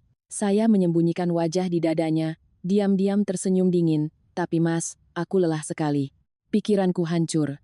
Aku tidak bisa fokus pada apapun. Perusahaan sedang ada beberapa proyek besar yang butuh keputusan cepat. Rekan bisnis terus mendesak. Tapi setiap kali melihat berkas, kepalaku pusing. Aku takut tidak bisa mempertahankan warisan orang tuaku. Mendengar saya secara proaktif menyebut perusahaan, seluruh tubuh Bima seakan bersemangat. Dia sedikit melonggarkan pelukannya, menatap dalam-dalam ke mata saya. Matanya menunjukkan hasrat akan kekuasaan dan uang yang tak bisa disembunyikan. Kirana, sayang, kamu sedang hamil, dan baru saja mengalami trauma berat. Yang terpenting sekarang adalah istirahat dan menjaga kandungan. Soal perusahaan, biar aku yang urus. Aku suamimu, ayah dari anak kita, aku harus bertanggung jawab. Buatkan saja surat kuasa pengelolaan perusahaan untukku. Aku akan menggantikanmu menangani semuanya, menyelesaikan urusan dengan rekan bisnis, menandatangani kontrak. Nanti setelah kamu melahirkan dan sehat kembali, akan kukembalikan semuanya padamu. Percayalah padaku. Ya, musuh sudah masuk ke dalam perangkap. Dia tidak tahu bahwa surat kuasa yang didambakannya sudah ada di dalam tas saya, dan itu adalah sebuah bom waktu. Tapi, para pemegang saham di perusahaan sangat sulit. Mereka tidak akan mudah menerima orang baru menggantikanku begitu saja. Aku takut, Mas akan menghadapi tekanan besar. Jangan khawatir. Aku memang insinyur, tapi aku punya pengalaman manajemen. Asalkan ada surat kuasa darimu, secara sah, siapa yang berani menentang? Aku melakukan semua ini hanya agar kamu bisa istirahat, agar ibu dan anak kita selamat. Kesehatanmu saat ini adalah yang utama. Saya menatap wajahnya yang berpura-pura tulus dan khawatir. Hati saya dipenuhi rasa jijik yang luar biasa. Dia sedang bermimpi duduk di kursi direktur utama, memegang kendali keuangan untuk mengambil uang perusahaan saya demi membayar utang judinya. Dia pikir saya bodoh, wanita lemah yang mudah dimanipulasi. Kalau Mas sudah berkata begitu, aku percaya. Nanti malam pulang, aku akan suruh Hendra membawa surat kuasanya, aku akan tanda tangani dan serahkan seluruh hak pengelolaan dan keuangan padamu. Tolong bantu aku melewati masa sulit ini ya. Tenang saja, aku bersumpah akan melakukannya dengan baik, tidak akan mengecewakanmu. Istirahatlah yang cukup, semuanya biar suamimu yang urus. Pemakaman berlangsung dengan suasana duka, tapi antara saya dan Bima terjadi perang dingin di mana dia mengira dirinya adalah pemenang. Saat peti jenazah Ibu Ratna dibawa untuk dikremasi, saya melihat api berkobar, membakar jasad wanita berhati ular itu. Dia telah mati dalam kehinaan, membawa kebenaran mengerikan ke alam baka. Sementara putrinya, Maya, kini terikat di ranjang rumah sakit jiwa, terus berteriak dan mencakar dirinya sendiri setiap kali melihat pria. Hukuman itu masih terlalu ringan bagi saya. Sore harinya, di apartemen saya, Bima muncul dengan wajah lelah, tapi matanya tajam, mencari-cari Hendra dan berkas surat kuasa. Saya duduk di sofa, dengan tangan gemetar menandatangani setiap lembar kontrak. Bima berdiri di samping, napasnya menjadi cepat, matanya terpaku pada ujung pena saya. Saat saya membubuhkan stempel merah perusahaan di halaman terakhir, Bima nyaris merebut berkas itu dari tangan saya. Mas Bima, aku serahkan seluruh warisan ini padamu. Hati-hati ya, pasar sedang tidak stabil, perusahaan juga ada beberapa pinjaman jangka pendek yang harus dilunasi. Tolong periksa pembukuannya baik-baik. Tenang saja, istirahatlah. Aku sudah pegang kendali. Semua pinjaman atau arus kas akan kuberikan dengan baik. Bima buru-buru pamit dengan alasan harus segera ke perusahaan untuk rapat darurat. Dia tidak tahu bahwa surat kuasa itu disertai dengan serangkaian lampiran yang disisipkan dengan cerdik oleh tim pengacara terbaik ayah saya. Hak pengelolaannya hanyalah kedok, seluruh arus kas besar, dan aset tetap telah saya bekukan dan alihkan ke dana perwalian yang tak tersentuh. Lebih dari itu, saya sengaja memasukkan serangkaian kontrak pembelian fiktif dengan utang jatuh tempo ke dalam tanggung jawab pribadi direktur utama. Ketika pintu apartemen tertutup, saya berdiri, berjalan ke jendela, dan menuang segelas susu hangat. Hendra berdiri di belakang, tersenyum tipis. Mbak Kirana, ikan sudah memakan umpannya. Dia pikir dapat tambang emas, padahal memeluk bom utang. Geng macan coret besok jatuh tempo menagih 50 miliar. Kita lihat saja apa yang bisa dilakukan direktur utama baru kita untuk membayar mereka ketika rekening perusahaan sebenarnya kosong. Saya menyesap susu, mata saya dingin menatap lalu lintas di bawah. Biarkan dia menikmati kemenangannya malam ini. Besok, drama yang sesungguhnya baru akan dimulai. Bima Darmawan, harga untuk menjual istri dan anakmu akan lebih mahal dari yang kau kira. Keputusasaan baru saja mengetuk pintu. membukakan jalan untuk preman ke rumahku. Sekarang aku akan membiarkan preman masuk ke kantormu, kita lihat bagaimana kau bertahan.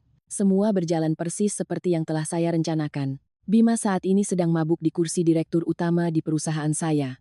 Dia mengenakan setelan mahal, berjalan dengan angkuh seperti seorang raja, benar-benar tenggelam dalam ilusi kekuasaan dan kekayaan.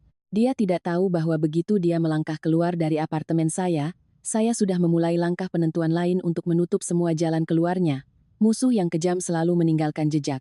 Dan bagi orang serakah, namun picik seperti Ibu Ratna dan putranya, jejak itu biasanya ada di tempat yang paling mudah ditemukan. Kemarin sore, setelah semua prosedur forensik selesai, polisi menyerahkan kembali barang-barang pribadi Ibu Ratna. Bima sibuk mengambil alih perusahaan, jadi dia memberi saya kuasa untuk mengambil barang-barang itu. Di antara barang-barang yang berbau duka itu, ada satu yang secara khusus saya incar, ponsel pintar Ibu Ratna. Ponsel itu retak di salah satu sudutnya, mungkin karena jatuh saat dia menggigit lidahnya dalam keadaan gila. Saya membawa ponsel itu ke apartemen, meletakkannya di atas meja kaca yang dingin. Ibu Ratna adalah wanita kampung yang baru belajar menggunakan ponsel pintar. Dia suka pamer dan menyimpan segalanya sebagai bukti untuk mengontrol orang lain. Saya yakin seluruh percakapan dan negosiasi kotor antara dia, Bima, dan geng macan koret tersimpan di dalam ponsel ini. Satu-satunya masalah adalah ponsel itu terkunci dengan kata sandi.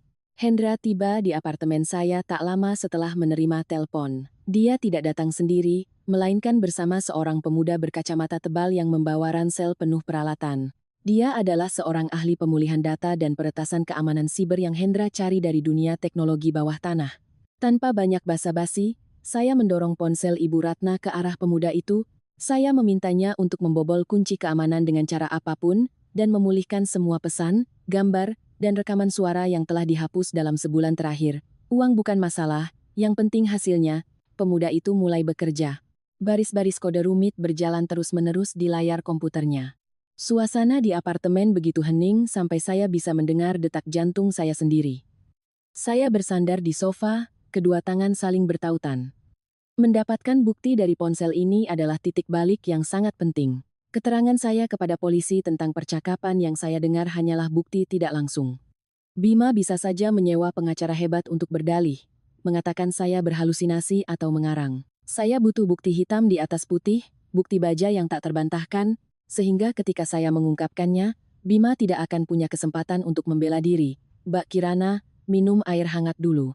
Mbak sudah tidak tidur beberapa malam, wajah Mbak pucat sekali, biar saya dan dia yang urus. Dengan teknologi sekarang, tidak ada data yang terhapus bisa benar-benar hilang. Saya mengangguk, menerima gelas dari Hendra tapi tidak minum. Pikiran saya terfokus. Sekitar 2 jam berlalu, pemuda itu tiba-tiba menekan tombol enter dengan keras lalu menoleh ke arah saya. Matanya menunjukkan keberhasilan. Dia berhasil membobol kunci ponsel dan memulihkan seluruh data dari aplikasi pesan WhatsApp, Telegram, dan bahkan folder sampah galeri. Dia menghubungkan kabel, menampilkan seluruh data ke layar TV besar di ruang tamu agar saya dan Hendra bisa melihat. Tangan saya terkepal saat baris-baris pesan pertama muncul. Itu adalah percakapan WhatsApp antara Ibu Ratna dan Bima, terjadi tepat pada sore hari yang menentukan itu, saat Bima berada di bandara, berpura-pura terbang ke Surabaya. Teksnya begitu jelas, kejam, dan berdarah dingin hingga saya merasa seperti membaca naskah film horor murahan. Bu, obat biusnya sudah aku taruh di laci meja rias Ibu. Botol putih, cukup 5 tetes saja dia akan tidur pulas. Nanti malam Ibu masak sesuatu, paksa dia minum. Pastikan dia benar-benar pingsan baru panggil gengnya macan koret ya. Tenang saja, nak, Ibu sudah atur semuanya. Ibu baru selesai masak sup sarang burung walet, nanti Ibu dan Maya akan memaksanya makan. Obat ini tidak akan berpengaruh pada janinnya kan? Preman-preman itu katanya akan bertindak kasar. Bagaimana kalau dia mati? Mati ya sudah, lebih gampang. Keguguran lebih bagus lagi. Aku tidak peduli dengan janin itu. Dia anak perempuan, lahir juga akan ikut marga ibunya. Ibu jangan lupa bilang pada preman-preman itu untuk merekam video wajah Kirana dengan jelas. Dengan video itu, besok aku pulang dia akan berlutut menyerahkan seluruh perusahaan. Utangku pada geng macan coret sudah jatuh tempo. Mereka mengancam akan memotongku. Aku tidak punya pilihan lain, Bu. Tolong lakukan dengan hati-hati. Kasihan anakku. Biar Ibu yang urus. Selesai urusan ini, kita usir perempuan itu dari rumah. Ibu akan carikan istri lain yang bisa melahirkan anak laki-laki untukmu. Premannya sudah ibu transfer 50 juta, sisanya setelah beres. Ibu sudah suruh Maya menyalakan kamera di pojok lemari. Saya membaca setiap kata, rasa mual yang hebat naik ke tenggorokan. Kehinaan Bima telah melampaui batas kemanusiaan, dia tidak hanya berencana menodai saya dan merampas harta saya, dia bahkan dengan dinginnya rela membiarkan para preman membunuh saya dan darah dagingnya sendiri. Ikatan pernikahan, nilai-nilai kemanusiaan, sama sekali tidak ada artinya baginya. Dia hanya menganggap saya sebagai pion untuk ditebus sebagai ganti utangnya. Bajingan, Mbak Kirana, bukti ini sudah sangat jelas. Ini adalah kejahatan pembunuhan berencana, pemerkosaan, dan perampokan. Kalau ini diserahkan ke polisi, Bima pasti akan dihukum mati. Belum berhenti di situ, pemuda itu terus membuka sebuah file rekaman panggilan di aplikasi Telegram. Ini adalah panggilan antara Bima dan seseorang dengan nama panggilan Bos Macan. Suara dari speaker TV terdengar jelas, suara Bima yang memelas dan hina terdengar sangat jernih. Bos Macan, tolong beri saya waktu beberapa hari lagi. Rencana malam ini sudah saya atur. Anak buah bos silakan masuk ke villa. Ibu saya sudah membukakan pintu.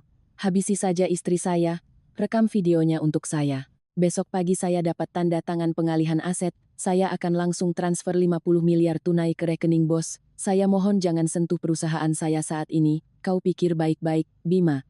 Anak buahku tidak suka melakukan pekerjaan kotor seperti ini. Tapi karena kau terus menangis, aku biarkan mereka membantumu. 50 miliar ditambah bunga 10 miliar, total 60 miliar. Telat 1 hari, aku suruh orang potong 1 tanganmu. Malam ini biarkan anak buahku bersenang-senang dengan istrimu yang direktur itu. Rekaman berakhir. Saya memejamkan mata, tidak ada lagi keraguan. Semua sudut paling hina dari rencana mereka telah terungkap. Mereka telah setuju untuk menjual saya seperti barang dagangan untuk melunasi utang. Saya membuka mata, menatap Hendra. Suara saya dingin dan tajam seperti pedang yang baru diasah. Hendra, salin semua data ini ke 3 USB berbeda, simpan di tempat paling aman. Jangan serahkan ke polisi dulu. Kalau diserahkan sekarang, polisi akan langsung menangkap Bima. Itu terlalu mudah baginya. Dia hanya akan masuk penjara dan meratapi nasibnya. Saya tidak mau dia dipenjara dengan mudah. Saya ingin dia merasakan keputusasaan yang paling dalam. Perasaan terpojok tanpa ada yang menolong. Perasaan dikejar-kejar oleh preman-preman yang disewanya sendiri. Mbak mau menggunakan geng macan coret untuk menghukumnya? Benar. Geng macan coret sedang menunggu 60 miliar darinya. Dia pikir dengan mendapat hak kelola perusahaan, dia bisa dengan mudah menarik uang. Tapi dia tidak tahu, saya telah memasang perangkap raksasa di perusahaan. Ketika dia tidak bisa mendapatkan sepeser pun, preman-preman itu akan mencabik-cabiknya. Saya akan menonton para iblis saling memangsa sampai dia benar-benar hancur dan kehilangan semua harapan. Baru saat itu saya akan mengeluarkan bukti-bukti ini sebagai vonis terakhir untuknya. Saya menatap langit kota yang mulai senja. Awan hitam berkumpul, menandakan badai baru akan datang. Bima Darmawan, kau yang menyulut api ini, maka kau sendirilah yang harus menanggung panasnya. Hari-hari kejayaan singkatmu di kursi direktur utama akan menjadi jembatan yang membawamu langsung ke neraka terdalam. Pagi hari ketiga setelah pemakaman Ibu Ratna, Bima Darmawan secara resmi melangkah masuk ke kantor pusat jaringan distribusi impor milik saya. Dia berpakaian necis, setelan jas yang dijahit pas badan, rambut disisir klimis, sikapnya angkuh, dan puas seperti seorang raja sejati. Di matanya, perusahaan dengan puluhan cabang, ratusan karyawan, dan gudang-gudang bernilai triliunan rupiah kini telah resmi berada dalam genggamannya. Dia berpikir bahwa tanda tangan kuasa dari saya adalah kunci sakti yang membuka peti harta karun untuk menyelesaikan utang judinya. Tapi Bima tidak tahu, sejak 2 hari yang lalu saya telah secara diam-diam memanggil seluruh jajaran pimpinan kunci perusahaan, termasuk direktur keuangan, kepala akuntan, dan kepala bagian hukum. Mereka semua adalah rekan kerja yang telah bahu-membahu bersama ayah saya sejak awal. Mereka sangat setia kepada keluarga saya. Saya telah memberi mereka tugas khusus, membangun sebuah labirin keuangan di dalam perusahaan untuk menyambut direktur utama yang baru. Bima duduk dengan angkuh di kursi kulit empuk di ruang kerja saya. Tindakan pertamanya bukanlah memeriksa kondisi bisnis, melainkan mengangkat telepon dan memanggil Ibu Susan, kepala akuntan perusahaan. Bu Susan, segera bawa laporan saldo rekening perusahaan. Dan siapkan perintah transfer 60 miliar ke nomor rekening pribadi yang akan saya kirimkan. Ini pembayaran untuk mitra strategis yang baru saja saya dapatkan. Kerjakan segera, harus selesai pagi ini juga. Bima memberi perintah dengan nada sombong. Dia pikir uang perusahaan seperti uang di sakunya sendiri, bisa diambil kapan saja. Dia sangat ingin mentransfer 60 miliar itu ke geng macan coret untuk menyelamatkan nyawa dan kedua tangannya. 15 menit kemudian, Ibu Susan masuk, membawa setumpuk berkas. Wajahnya tetap tenang dan profesional, persis seperti yang saya perintahkan. Selamat pagi, Pak Direktur. Saya sudah memeriksa pembukuan. Saat ini, saldo di rekening operasional perusahaan hanya tersisa 2 miliar rupiah untuk biaya rutin harian. Tidak cukup 60 miliar untuk dicairkan sesuai permintaan Bapak. Apa katamu? 2 miliar? Perusahaan sebesar ini saldonya hanya 2 miliar? Kau bercanda? Di mana uang tunainya? Dana cadangan? Pendapatan bulan lalu kemana? Bima memukul meja dengan keras, berdiri, matanya melotot. Dia mulai kehilangan kendali. 60 miliar adalah hidup dan matinya saat ini. Maaf, Pak. Sesuai arahan Direktur Kirana sebelum memberikan kuasa kepada Bapak, seluruh pendapatan, laba, dan dana cadangan senilai lebih dari 300 miliar rupiah telah dialihkan ke sebuah dana perwalian yang dibekukan di Bank Internasional. Tujuannya untuk menjamin sebuah proyek impor raksasa akhir tahun ini. Klausul dana perwalian ini sangat jelas. Tidak seorang pun, termasuk Direktur Kirana atau Bapak sebagai penerima kuasa, yang berhak menarik dana sebelum jatuh tempo 6 bulan, kecuali dengan persetujuan seluruh Dewan Direksi dan Bank Penjamin. Ini tertera di lampiran surat kuasa Bapak. Ibu Susan meletakkan salinan surat kuasa beserta lampirannya di atas meja. Bima dengan gemetar membolak-balik halamannya. Ketika melihat klausul-klausul hukum yang mengikat seperti jaring laba-laba, mengunci semua sumber dana perusahaan, wajahnya berubah pucat pasi. Dia sadar sedang memegang kendali perusahaan raksasa, tapi tidak bisa menarik sepeser pun. Tapi jebakan saya belum berakhir di situ. Selain itu, Pak Bima, dalam lampiran surat kuasa juga disebutkan bahwa penerima hak kelola sementara harus bertanggung jawab secara pribadi atas penyelesaian utang jangka pendek yang jatuh tempo selama masa jabatannya. Hari ini, ada 3 kontrak pembelian yang jatuh tempo dengan total nilai 45 miliar rupiah. Karena rekening perusahaan tidak cukup, bagian hukum meminta Bapak, sebagai direktur utama yang berwenang, untuk menjaminkan aset pribadi atau mencari sumber dana lain untuk membayar, agar perusahaan tidak digugat dan asetnya disita. Apa? Utang 45 miliar? Kenapa saya yang harus tanggung jawab pribadi? Saya kan hanya menggantikan. Di mana Kirana? Panggil Kirana sekarang. Bima berteriak-teriak di ruang kerjanya seperti binatang yang terperangkap. Dia meraih ponselnya dengan gemetar dan menelepon saya. Saat itu, saya sedang bersantai di tempat tidur empuk di apartemen saya, menikmati secangkir teh herbal. Melihat nomor Bima menelepon, saya membiarkannya berdering sejenak sebelum mengangkat. Saya sengaja membuat suara saya terdengar lemah dan lelah. Halo, Mas Bima, aku sedang diinfus.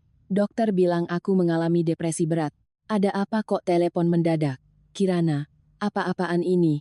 Dana perwalian apa? Utang 45 miliar apa? Kenapa perusahaan tidak punya uang tunai? Kenapa kau bebankan utang pribadi padaku? Kau menjebakku ya? Menjebakmu? Mas ngomong apa sih? Saya mulai memainkan peran sebagai istri yang tersakiti, menangis terseduh-seduh di telepon. Mas, sebelum aku istirahatkan sudah kubilang, pasar sedang sulit, aku harus bekukan dana untuk proyek akhir tahun. Soal utang jangka pendek itu, aku percaya pada kemampuanmu. Mas kan insinyur, punya banyak relasi. Kupikir Mas bisa dengan mudah mencari pinjaman bank untuk membantu perusahaan. Aku serahkan seluruh warisan ini padamu. Aku percaya Mas bisa melakukannya dengan baik. Sekarang aku sakit begini, ibu meninggal, adik jadi gila, Mas malah menyalahkanku, soal uang, kepalaku pusing sekali, aku tidak bisa berpikir. Mas kan suamiku, direktur utama, Mas harus cari cara dong. Aku mohon, jangan ganggu aku saat ini. Dokter tidak mengizinkanku menelepon. Saya langsung menutup telepon dan mencabut kartu SIM. Saya tahu di ujung sana Bima sedang mengamuk, menghancurkan barang-barang di kantornya. Dia sudah masuk perangkap sepenuhnya. Bukan saja tidak bisa merampok sepeser pun untuk membayar utang preman, sekarang secara hukum dia menanggung utang fiktif 45 miliar dari kontrak jebakan yang saya pasang. Jika dia tidak menyelesaikannya, mitra fiktif saya akan menggugatnya ke pengadilan dan dia harus ganti rugi secara pribadi. Bima Darmawan, kau pikir dengan cara licik bisa merebut warisanku? Di dunia bisnis, kau hanyalah seorang amatir. Kau mau jadi direktur utama? Baiklah, kubiarkan kau duduk di kursi panas itu. Kita lihat berapa lama kau bisa bertahan sebelum api dari para preman itu membakarmu menjadi abu. Batas waktu dari geng macan coret adalah besok. Saya sangat tidak sabar melihat drama anjing terpojok yang akan kau mainkan. Pagi hari keempat, suasana di kantor pusat sistem distribusi saya menjadi sangat tegang. Melalui sistem kamera keamanan dan alat penyadap super kecil yang Hendra pasang di ruang direktur utama malam sebelumnya, saya duduk di apartemen, menatap layar komputer untuk memantau setiap perkembangan. Bima Darmawan duduk di belakang meja kerja, wajahnya kelabu, matanya cekung dan menghitam. Setelah semalaman tidak tidur, dia terus-menerus menelepon, nada suaranya berubah dari memerintah menjadi memohon kepada relasi-relasinya untuk meminjam uang, tapi hasilnya nihil. Tepat pukul 10 pagi. Hal yang paling ditakuti Bima terjadi. Tanpa janji, tanpa melalui resepsionis, sekelompok 6 pria berbadan kekar, leher penuh tato, mengenakan kaos hitam ketat, dengan kasar mendorong pintu kaca kantor direktur utama dan masuk. Di depan, seorang pria botak dengan bekas luka panjang di mata kanannya, dialah macan coret, gembong rentenir terkenal. Satpam perusahaan hendak turun tangan, tapi Bima dengan cepat memberi isyarat melalui kamera internal agar mereka mundur. Dia terlalu takut untuk membuat keributan di depan karyawan. Macan coret berjalan, dengan santai menarik kursi kulit dan duduk di hadapan Bima, menyilangkan kakinya di atas meja kayu ek yang mahal. 5 anak buahnya berdiri berjajar di belakang, wajah mereka penuh ancaman. Halo, Direktur Utama Bima Darmawan, kursi barunya nyaman? Hari ini tenggat waktunya. Mana 60 miliar gue? Transfer atau tunai? Bilang cepat biar anak buah gue tahu. Bima gemetar, keringat dingin membasahi dahinya. Dia berdiri, membungkuk dengan hormat, kedua tangannya terus saling menggosok. Bos Macan, tolong beri saya waktu beberapa hari lagi. Perusahaan ini sudah saya pegang, tapi istri saya licik, dia membekukan semua rekening perusahaan, saya sedang mencari cara untuk membukanya, beri saya waktu seminggu saja bos, saya akan lunasi semua pokok dan bunganya. Lo bercanda sama gue, bocah? Seminggu, waktu lo pinjam uang buat judi di Batam, janji lo gimana? Terus malam itu, waktu gue kirim 5 anak buah gue ke villa lo buat kerja sesuai perjanjian lo sama nyokap lo bilang besok paginya uang sudah ada. Iya bos. Malam itu ada sedikit masalah. Istri saya berhasil kabur. Yang ada diranjang dan dihajar anak buah bos itu ternyata adik kandung saya. Ibu saya jadi gila dan bunuh diri. Keluarga saya hancur bos. Sekarang istri saya pura-pura gila, dia menjebak saya dengan utang perusahaan. Saya tidak bisa ambil uang sepeser pun. Saya mohon, bos, kasihanilah saya. Melalui alat penyadap, saya bisa mendengar dengan jelas pengakuan hina Bima. Dia dengan mulutnya sendiri mengakui telah menyewa preman untuk menodai istrinya, mengakui hubungan kotornya dengan geng macan coret. Rekaman ini adalah kepingan terakhir yang paling sempurna untuk menjebloskannya ke penjara. Sialan. Jadi kakak ipar berubah jadi adik kandung? Anak buah gue bilang kamarnya gelap. Mereka lihat ada perempuan di ranjang, ya langsung dihajar. Mana tahu keluarga lo main drama tukar orang. Tapi gue nggak peduli. Gue cuma mau bisnis. Anak buah gue sudah kerja, sudah selesai. Lo harus bayar. Gue nggak peduli keluarga lo mati atau gila. 50 miliar utang judi, 10 miliar ongkos kerja, total 60 miliar. Nggak ada uang, siap-siap aja lo. Selesai bicara, macan coret memberi isyarat. 2 anak buahnya langsung menerjang, mencengkeram kedua lengan Bima, dan menekan wajahnya ke meja. Satu lagi mengeluarkan pisau belati berkilauan, menancapkannya ke meja kayu, hanya beberapa milimeter dari jari-jari Bima yang gemetar. Bima menjerit histeris, air mata dan ingus bercucuran.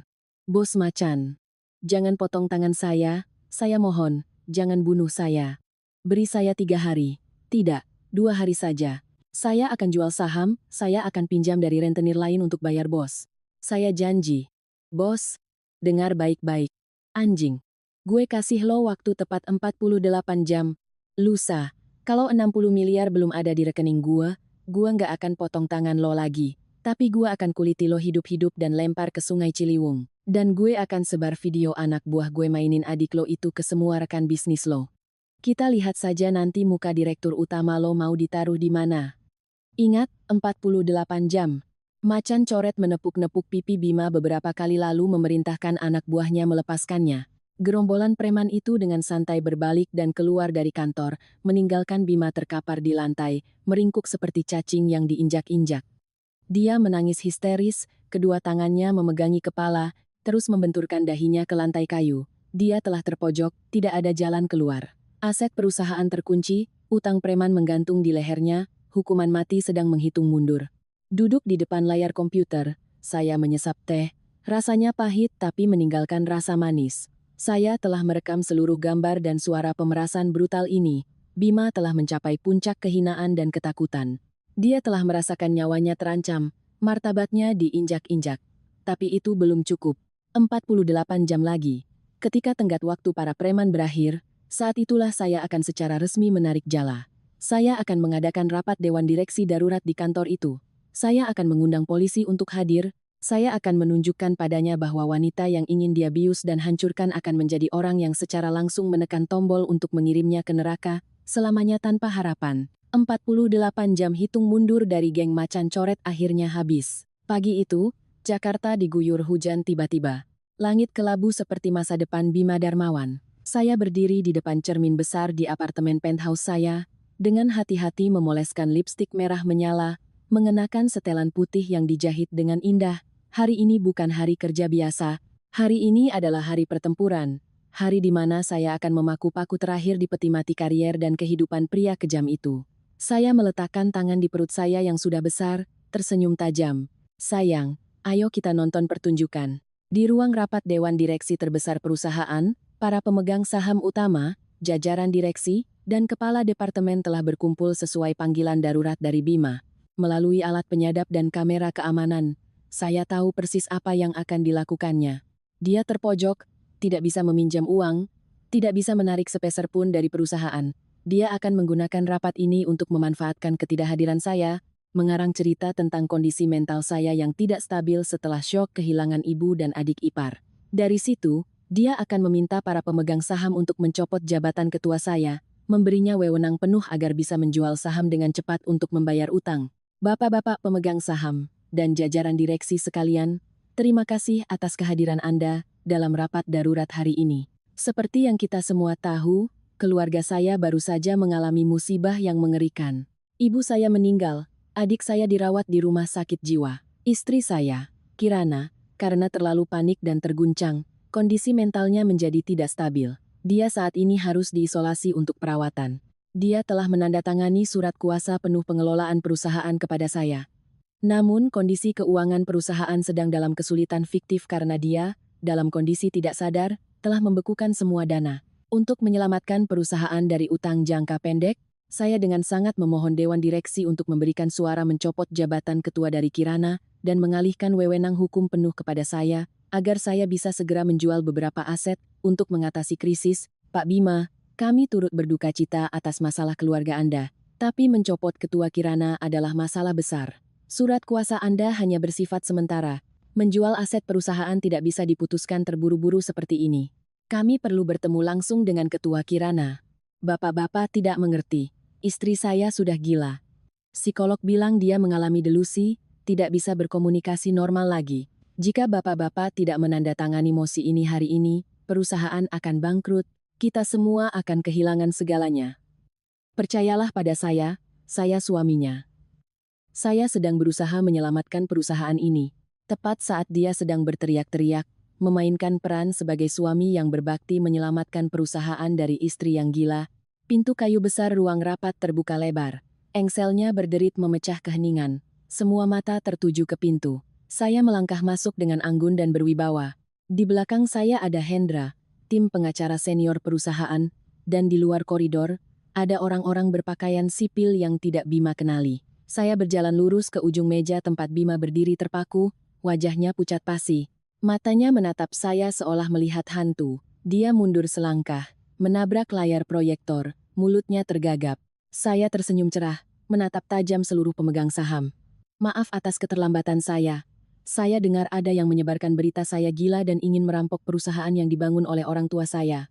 Apa saya terlihat seperti wanita delusi, bapak-bapak sekalian? Ketua Kirana, Anda tidak apa-apa, Pak Bima baru saja bilang Anda mengalami trauma berat dan sedang diisolasi. Saya tersenyum tipis, mengarahkan dagu ke arah Bima. Anda semua tertipu. Orang yang berdiri di hadapan Anda bukan direktur yang berbakti, melainkan seorang penjudi yang terlilit utang, seorang pengecut, seorang dalang pembunuhan dan pemerasan yang sedang terpojok. Dia memanggil Anda semua ke sini hari ini untuk merampok uang Anda demi membayar utang kepada preman. Kirana, kau bicara omong kosong apa? Kau benar-benar sudah gila. Satpam, Satpam, mana? Bawa dia keluar. Dia butuh obat penenang. Saya melangkah maju dan menampar wajah Bima dengan keras. Tamparan itu begitu kuat hingga dia terhuyung dan jatuh terduduk di kursi ketua. Seluruh ruangan terkejut. Saya mengeluarkan sebuah USB dari tas dan melemparkannya ke meja kaca. Hendra, hubungkan ke proyektor. Biarkan semua orang di sini, dan para tamu istimewa di luar sana, melihat wajah asli dari direktur terhormat ini. Hendra dengan cepat menghubungkan USB. Layar besar langsung menampilkan bukti-bukti utang dari kasino, surat utang yang ditandatangani Bima senilai 50 miliar rupiah kepada geng macan coret. Bisik-bisik kemarahan mulai terdengar dari para pemegang saham. Tapi itu baru hidangan pembuka. Ini, bapak-bapak sekalian, alasan kenapa dia berutang 50 miliar.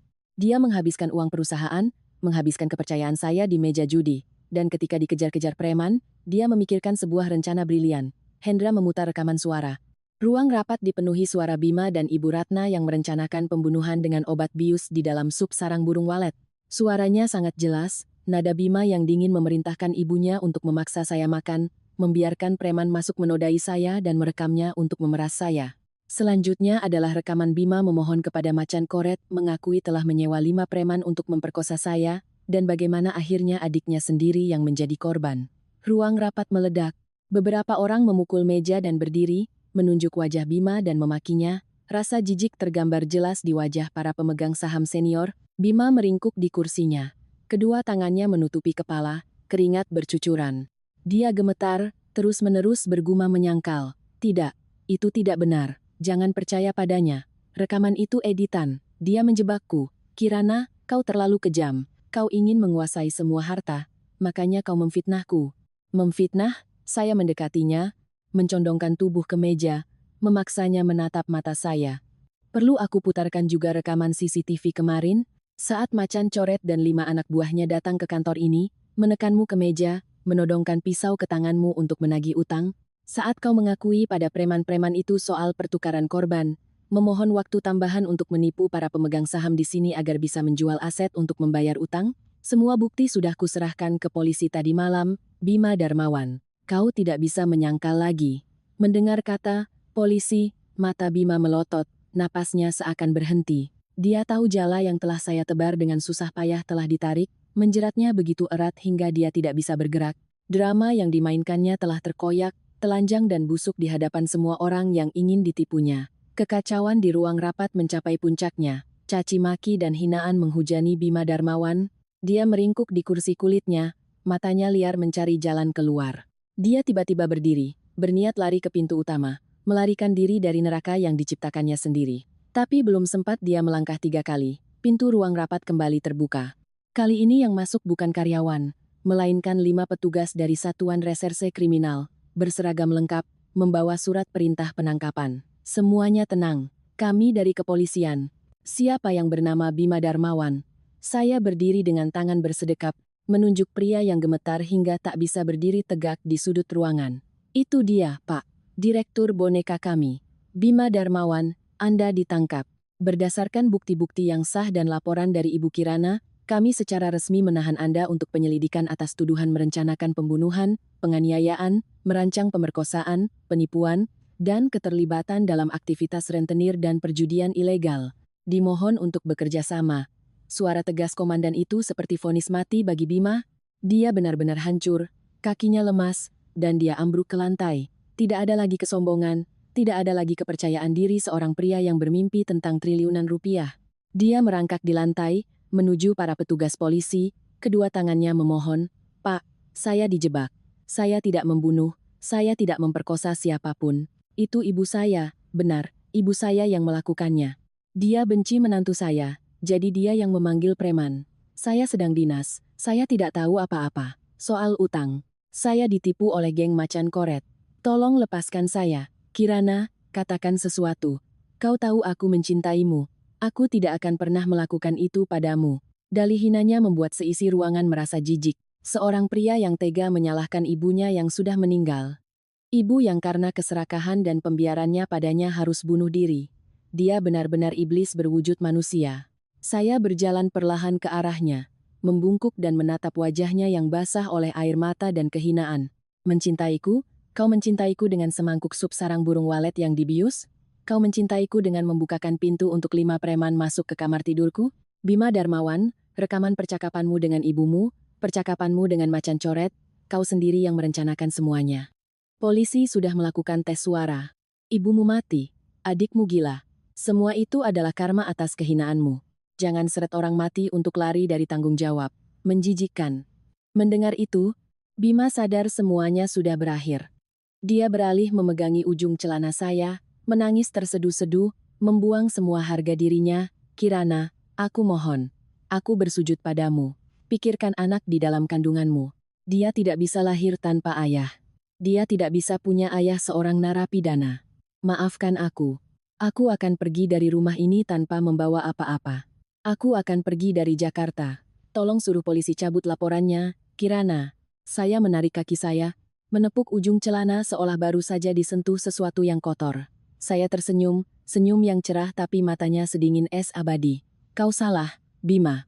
Anakku akan lahir dengan seorang ibu yang kuat, kaya, dan bangga. Dia tidak butuh seorang ayah penjudi, kejam, dan tega menjual istri dan anaknya. Darah kotormu, aku akan ajari anakku untuk melupakannya. Dan soal kau pergi tanpa membawa apa-apa, kau tidak punya hak. Kau akan pergi dengan vonis penjara seumur hidup dan menghadapi hari-hari neraka di depan. Komandan memberi isyarat. 2 petugas segera menarik Bima berdiri. Terdengar bunyi klik yang kering, borgol baja dingin mengunci kedua tangannya yang gemetar. Suara itu bagi saya seperti sebuah simfoni yang paling indah. Bima Darmawan, Anda berhak untuk diam. Semua yang Anda katakan mulai sekarang akan digunakan untuk memberatkan Anda di pengadilan. Bawa pergi.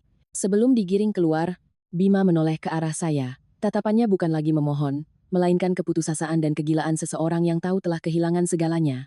Ibu Kirana, terima kasih atas bukti-bukti yang sangat berharga. Saya sampaikan kabar baik. Berdasarkan video pemerasan di kantor ini dan lokasi yang Anda berikan, bersamaan dengan penangkapan Bima Darmawan, tim lain dari Satreskrim telah menggerebek markas geng Macan Coret.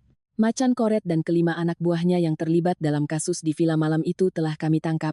Mereka semua akan mempertanggungjawabkan perbuatannya di hadapan hukum. Saya sedikit menunduk, berterima kasih kepada petugas itu.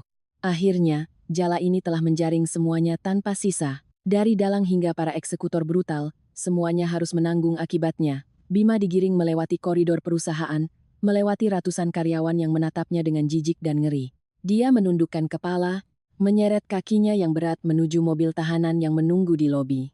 Saya berdiri di balik dinding kaca kantor, melihat mobil polisi menyalakan sirene dan pergi, melebur dalam lalu lintas Jakarta yang sibuk. Hujan di luar juga telah reda, langit mulai cerah. Dada saya terasa ringan. Borok bernama Bima Darmawan dan keluarganya telah saya singkirkan dengan tuntas. Meskipun menyakitkan, itu adalah satu-satunya cara agar saya dan anak saya bisa hidup dengan bersih dan damai. 6 bulan setelah hari yang menentukan itu, perut saya sudah membesar, memasuki bulan terakhir kehamilan. Saya mengenakan gaun hamil hitam, dengan mantel tipis, melangkah masuk ke ruang kunjungan di rumah tahanan kota. Udara di sini pengap, dingin, dan penuh dengan desahan. Saya datang hari ini bukan karena kasihan, bukan juga karena masih ada sisa perasaan. Saya datang untuk merenggut sisa harga diri dan harapan palsu terakhir dari orang yang pernah ingin mendorong saya ke kematian. Duduk di balik kaca tebal, saya menunggu dengan sabar. Pintu sel besi di seberang terbuka, 2 sipir menggiring seorang tahanan masuk. Saya nyaris tidak mengenalinya. Bima Darmawan, sang insinyur tampan, direktur utama yang angkuh, kini hanyalah sesosok mayat hidup. Kepala plontos, kulit menghitam, kurus kering tinggal tulang berbalut kulit. Baju tahanan bergaris yang kebesaran menggantung di tubuhnya yang ringkih. Matanya cekung dan kosong. Ketika melihat saya, secercah harapan muncul di matanya seperti orang tenggelam yang menemukan pelampung. Dia menerjang ke kursi, meraih gagang telepon, menempelkan wajah tirusnya ke kaca. Suaranya gemetar dan serak terdengar dari pengeras suara. Kirana. Kirana, kau datang menjengukku. Aku tahu kau masih sayang padaku. Kau cantik sekali. Anak kita sehat kan? Kau datang untuk bilang kau sudah mencabut laporan, kan? Pengacaraku bilang kalau kau mencabut laporan, hukumanku akan diringankan. Aku tidak akan membusuk di sini. Saya mengambil gagang telepon, wajah saya tanpa ekspresi. Saya menatapnya dari atas ke bawah, menilai betapa menyedihkannya dia saat ini. Sayang padamu, Bima Darmawan. Terlalu lama di dalam sini membuat otakmu rusak ya? Aku datang bukan untuk menyelamatkanmu. Aku datang untuk menunjukkan padamu lukisan utuh yang telah kugambar ulang dari rencana busukmu dan ibumu. Senyum di bibir Bima lenyap. Tangan yang memegang telepon gemetar. Dia sedikit mundur, matanya penuh kebingungan. Kau bicara apa? Apa yang kau lakukan? Ingat malam badai itu? Malam di mana kau dengan tenang terbang ke Surabaya menunggu kabar dari ibumu? Kau pikir obat biusmu hebat sekali? Aku menggigit lidahku hingga hancur untuk tetap sadar. Dan kau tahu apa yang kulakukan? Saya tersenyum sinis. Aku memukul pingsan Maya, melucuti pakaiannya, melemparkannya ke ranjangku, lalu mengunci pintu dari luar. Preman-preman yang kau sewa, kelima anak buah macan coret itu, mereka telah menjalankan kontrakmu dengan baik. Mereka menodai adik emasmu. Merekamnya dengan sangat jelas. Bima melotot, pupil matanya melebar, gagang telepon di tangannya nyaris jatuh. Mulutnya ternganga, napasnya tersengal-sengal. Tidak mungkin. Kau sengaja menukar orang. Malam itu yang dinodai adalah Maya. Kau yang melakukannya. Iblis. Kau iblis. Supérieur à iblis? Saya tertawa terbahak-bahak. Dibandingkan dengan sup beracun dan 5 pria yang kalian siapkan untukku, aku hanya membalikkan keadaan. Kau tahu, keesokan paginya, saat ibumu mendobrak pintu untuk merekamku, apa yang dia lihat? Dia melihat putri kesayangannya hancur lebur di lantai. Dia menjadi gila karena malu, karena menyesal, dan akhirnya menggigit lidahnya sendiri hingga tewas di tempat. Kematian ibumu, kegilaan adikmu, semua itu adalah ulahmu dan dia sendiri. Bima menjerit liar melalui telepon. Dia memukul-mukul kaca dengan kepalan tangannya, meraung-raung. Bunuh aku. Bunuh saja aku. Wanita licik, kau menjebakku dari awal. Bahkan jabatan direktur utama itu juga jebakan utangmu, kan? Pintar sekali, cibirku. Kau pikir aku akan semudah itu menyerahkan perusahaan padamu? Aset 300 miliar sudah kubekukan, kutinggalkan untukmu cangkang kosong dan utang 45 miliar untuk kau hadapi macan coret. Kau tahu, hari ini aku membawa kabar apa untukmu? Saya dengan santai mengeluarkan selembar surat keterangan medis dari tas, menempelkannya di kaca, agar dia bisa melihat dengan jelas. Adikmu Maya, saat ini dikurung di rumah sakit jiwa pusat. Dokter memastikan dia menderita skizofrenia paranoid, tidak akan pernah pulih seumur hidup. Dan kau, geng macan coret sudah ditangkap. Mereka mengaku semua, bahwa kau menyewa mereka untuk memeras dan membunuh. Vonismu, kata pengacaraku, tidak kurang dari 25 tahun. 25 tahun di dalam sini, nikmati saja perlahan-lahan rasa kehilangan ibu, kehilangan adik, dan kehilangan segalanya. Kirana, aku salah, aku mohon. Lihat anak di dalam kandunganmu, dia darah dagingku. Apa kau mau dia tumbuh besar dan tahu ibunya yang menjebloskan ayahnya ke penjara, membunuh neneknya? Saya menarik kembali surat itu, mata saya tiba-tiba menyala, setajam seorang ratu. Jangan sebut anak ini dengan mulut kotormu. Anakku, dia hanya akan tahu ayahnya telah meninggal dalam kecelakaan lalu lintas sebelum dia lahir. Darah hinamu, serakah, dan kejam, tidak pantas untuk disebut. Aku datang ke sini hanya untuk melihatmu hancur untuk terakhir kalinya. Saya berdiri, merapikan mantel saya dengan sikap angkuh dan berwibawa. Saya menatap pria yang menunduk terisak di seberang kaca, mengucapkan kata-kata terakhir. Bima Darmawan, drama sudah berakhir. Aku akan melangkah keluar dari sini, tetap menjadi ketua yang kaya, kuat, dan bangga. Sedangkan kau, membusuklah di dalam sangkar besi ini. Selamat tinggal.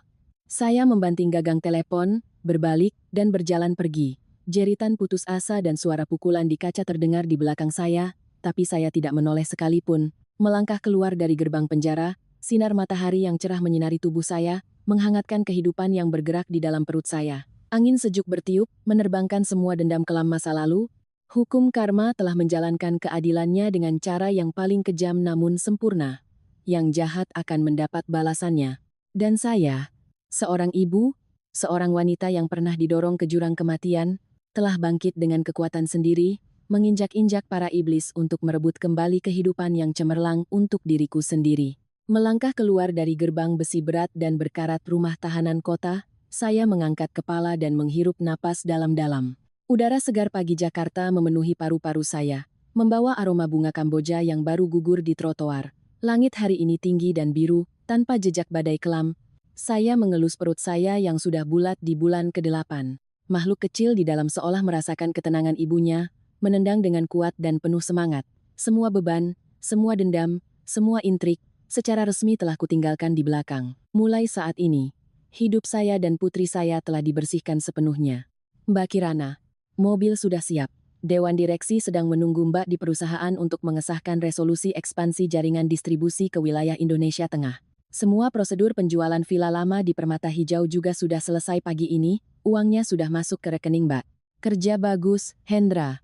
Uang hasil penjualan villa itu, ambil separuhnya untuk dimasukkan ke Yayasan Dukungan Perempuan dan Anak Korban Kekerasan yang baru saya dirikan bulan lalu. Separuh sisanya masukkan langsung ke modal kerja perusahaan untuk proyek baru.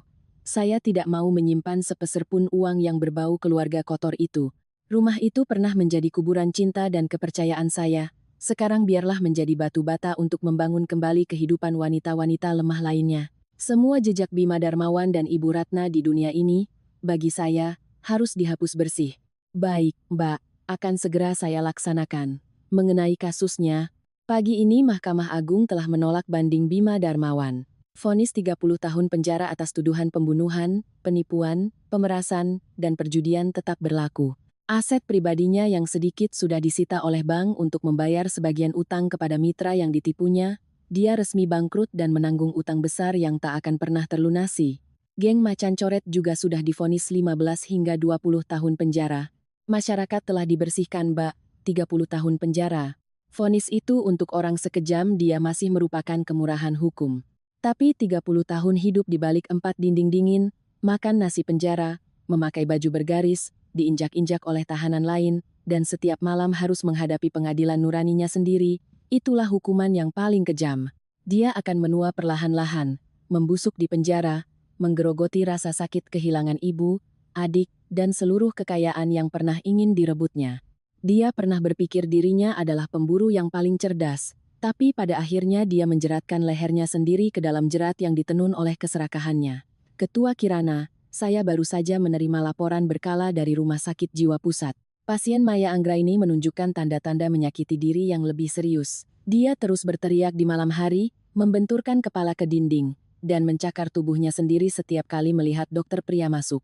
Dokter spesialis mendiagnosisnya menderita trauma psikologis paranoid yang tidak dapat dipulihkan akibat kekerasan kolektif malam itu. Kemampuan kognitifnya saat ini setara dengan anak usia 3 tahun. Hidup sepenuhnya dalam kegilaan dan ketakutan. Apakah kita perlu terus membayar biaya perawatannya, Mbak?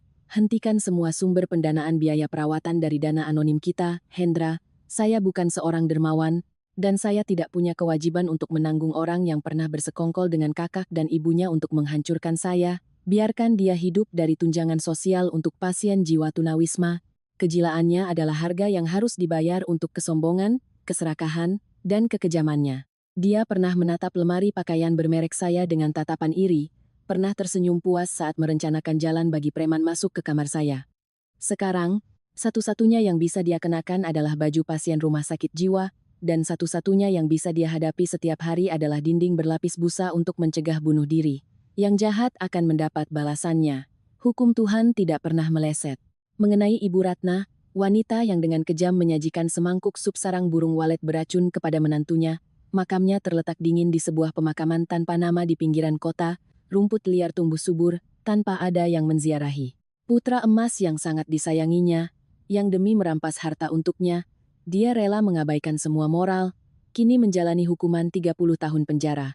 Putri kandung yang ingin didandaninya dengan kemewahan hasil rampokan, kini menjadi gila. Perhitungannya begitu sempurna hingga memusnahkan seluruh keluarga Darmawan. Tindakan bunuh dirinya pagi itu bukanlah sebuah pembebasan, melainkan awal dari hukuman neraka yang harus ditanggung arwahnya selamanya. Sebulan setelah vonis Bima, saya melahirkan seorang bayi perempuan yang cantik dan sehat. Saat mendengar tangisan pertamanya di ruang bersalin, air mata kebahagiaan saya membasahi bantal. Saya telah melewati maut, telah berjuang melawan iblis-iblis berwujud manusia untuk melindungi darah daging ini.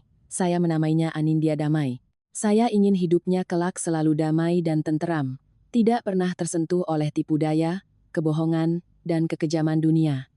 Anindya menyandang marga saya, sama sekali tidak ada hubungannya dengan ayah hina bernama Bima Darmawan. Di akta kelahirannya, kolom nama ayah saya biarkan kosong. Itu adalah anugerah terbesar yang saya berikan untuk putri saya.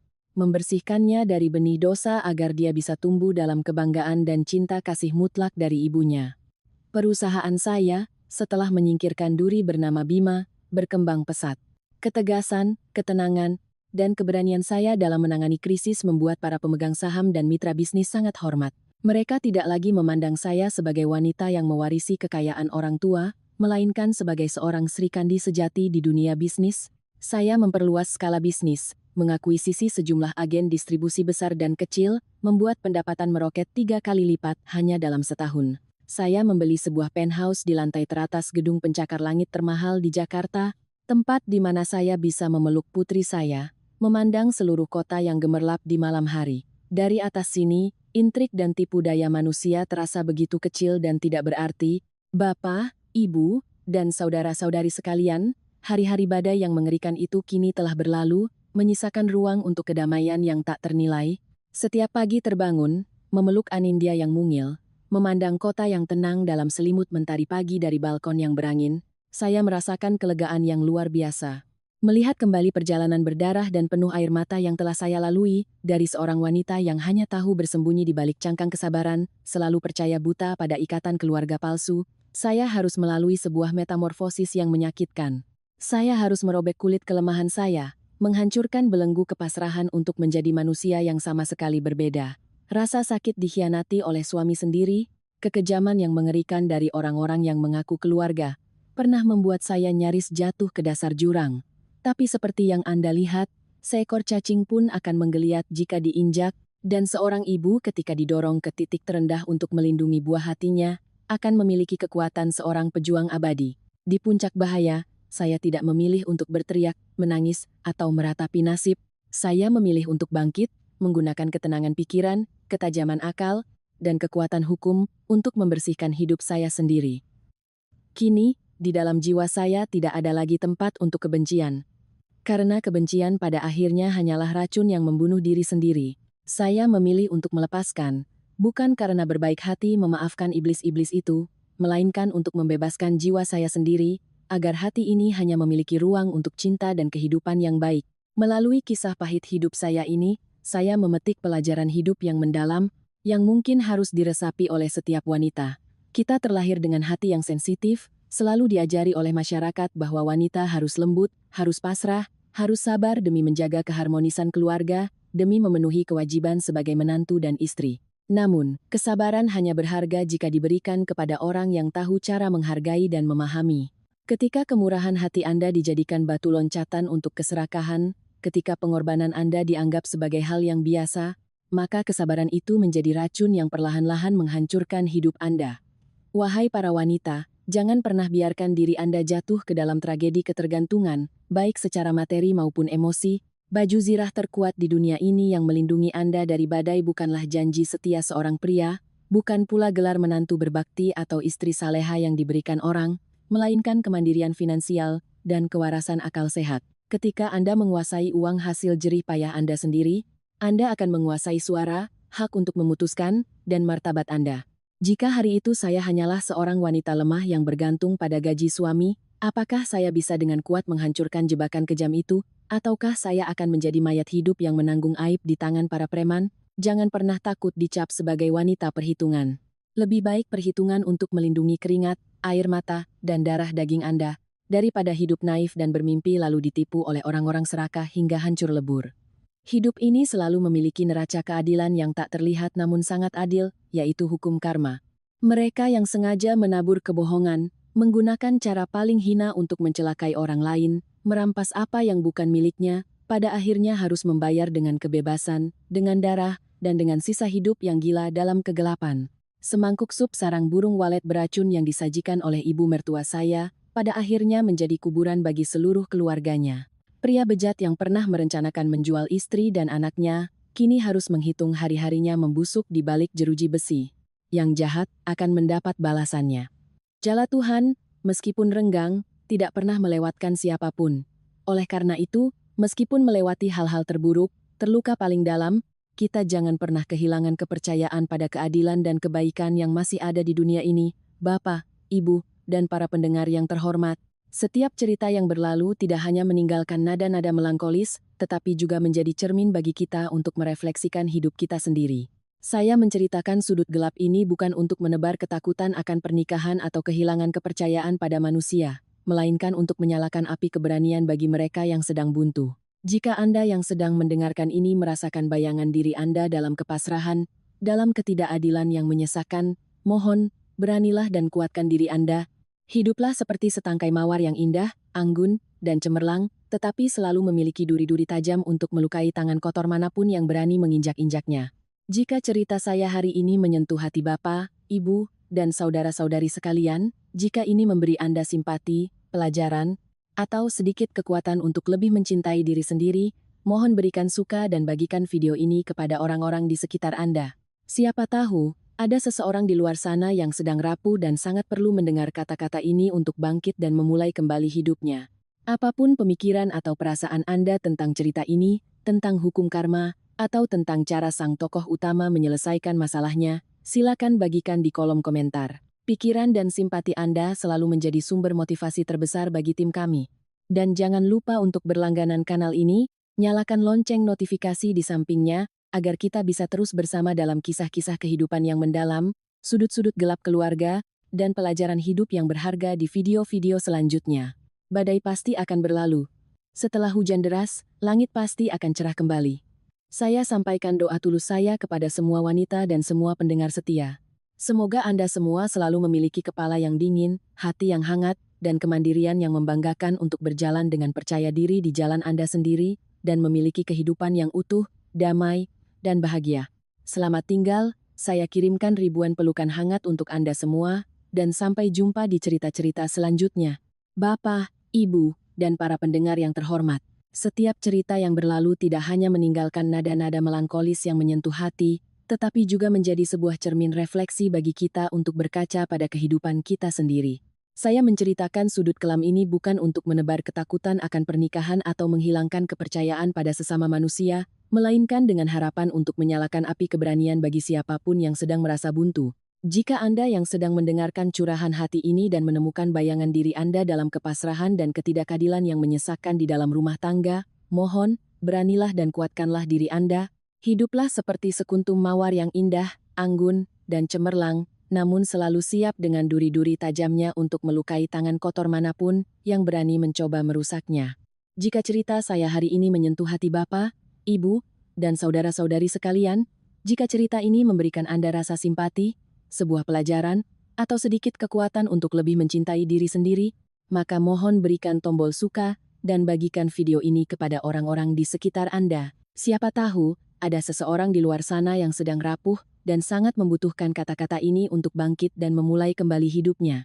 Apapun pemikiran atau perasaan Anda tentang cerita ini, tentang hukum karma, atau tentang cara sang tokoh utama menyelesaikan masalahnya, silakan bagikan di kolom komentar ya. Curahan hati dan simpati Anda selalu menjadi sumber motivasi terbesar bagi tim kami, dan jangan lupa untuk menekan tombol berlangganan subscribe dan menyalakan lonceng notifikasi di sampingnya, agar kita bisa terus bersama-sama dalam kisah-kisah kehidupan yang mendalam, sudut-sudut kelam keluarga, dan pelajaran hidup yang berharga di video-video selanjutnya. Badai pasti akan berlalu. Setelah hujan deras, langit pasti akan kembali cerah benderang. Saya sampaikan doa tulus saya kepada semua wanita dan semua pendengar setia. Semoga Anda semua selalu memiliki kepala yang dingin, hati yang hangat, dan kemandirian yang membanggakan untuk melangkah dengan percaya diri di jalan Anda sendiri dan memiliki kehidupan yang utuh, damai, dan bahagia. Selamat tinggal, saya kirimkan ribuan pelukan hangat untuk Anda semua, dan sampai jumpa di cerita-cerita selanjutnya.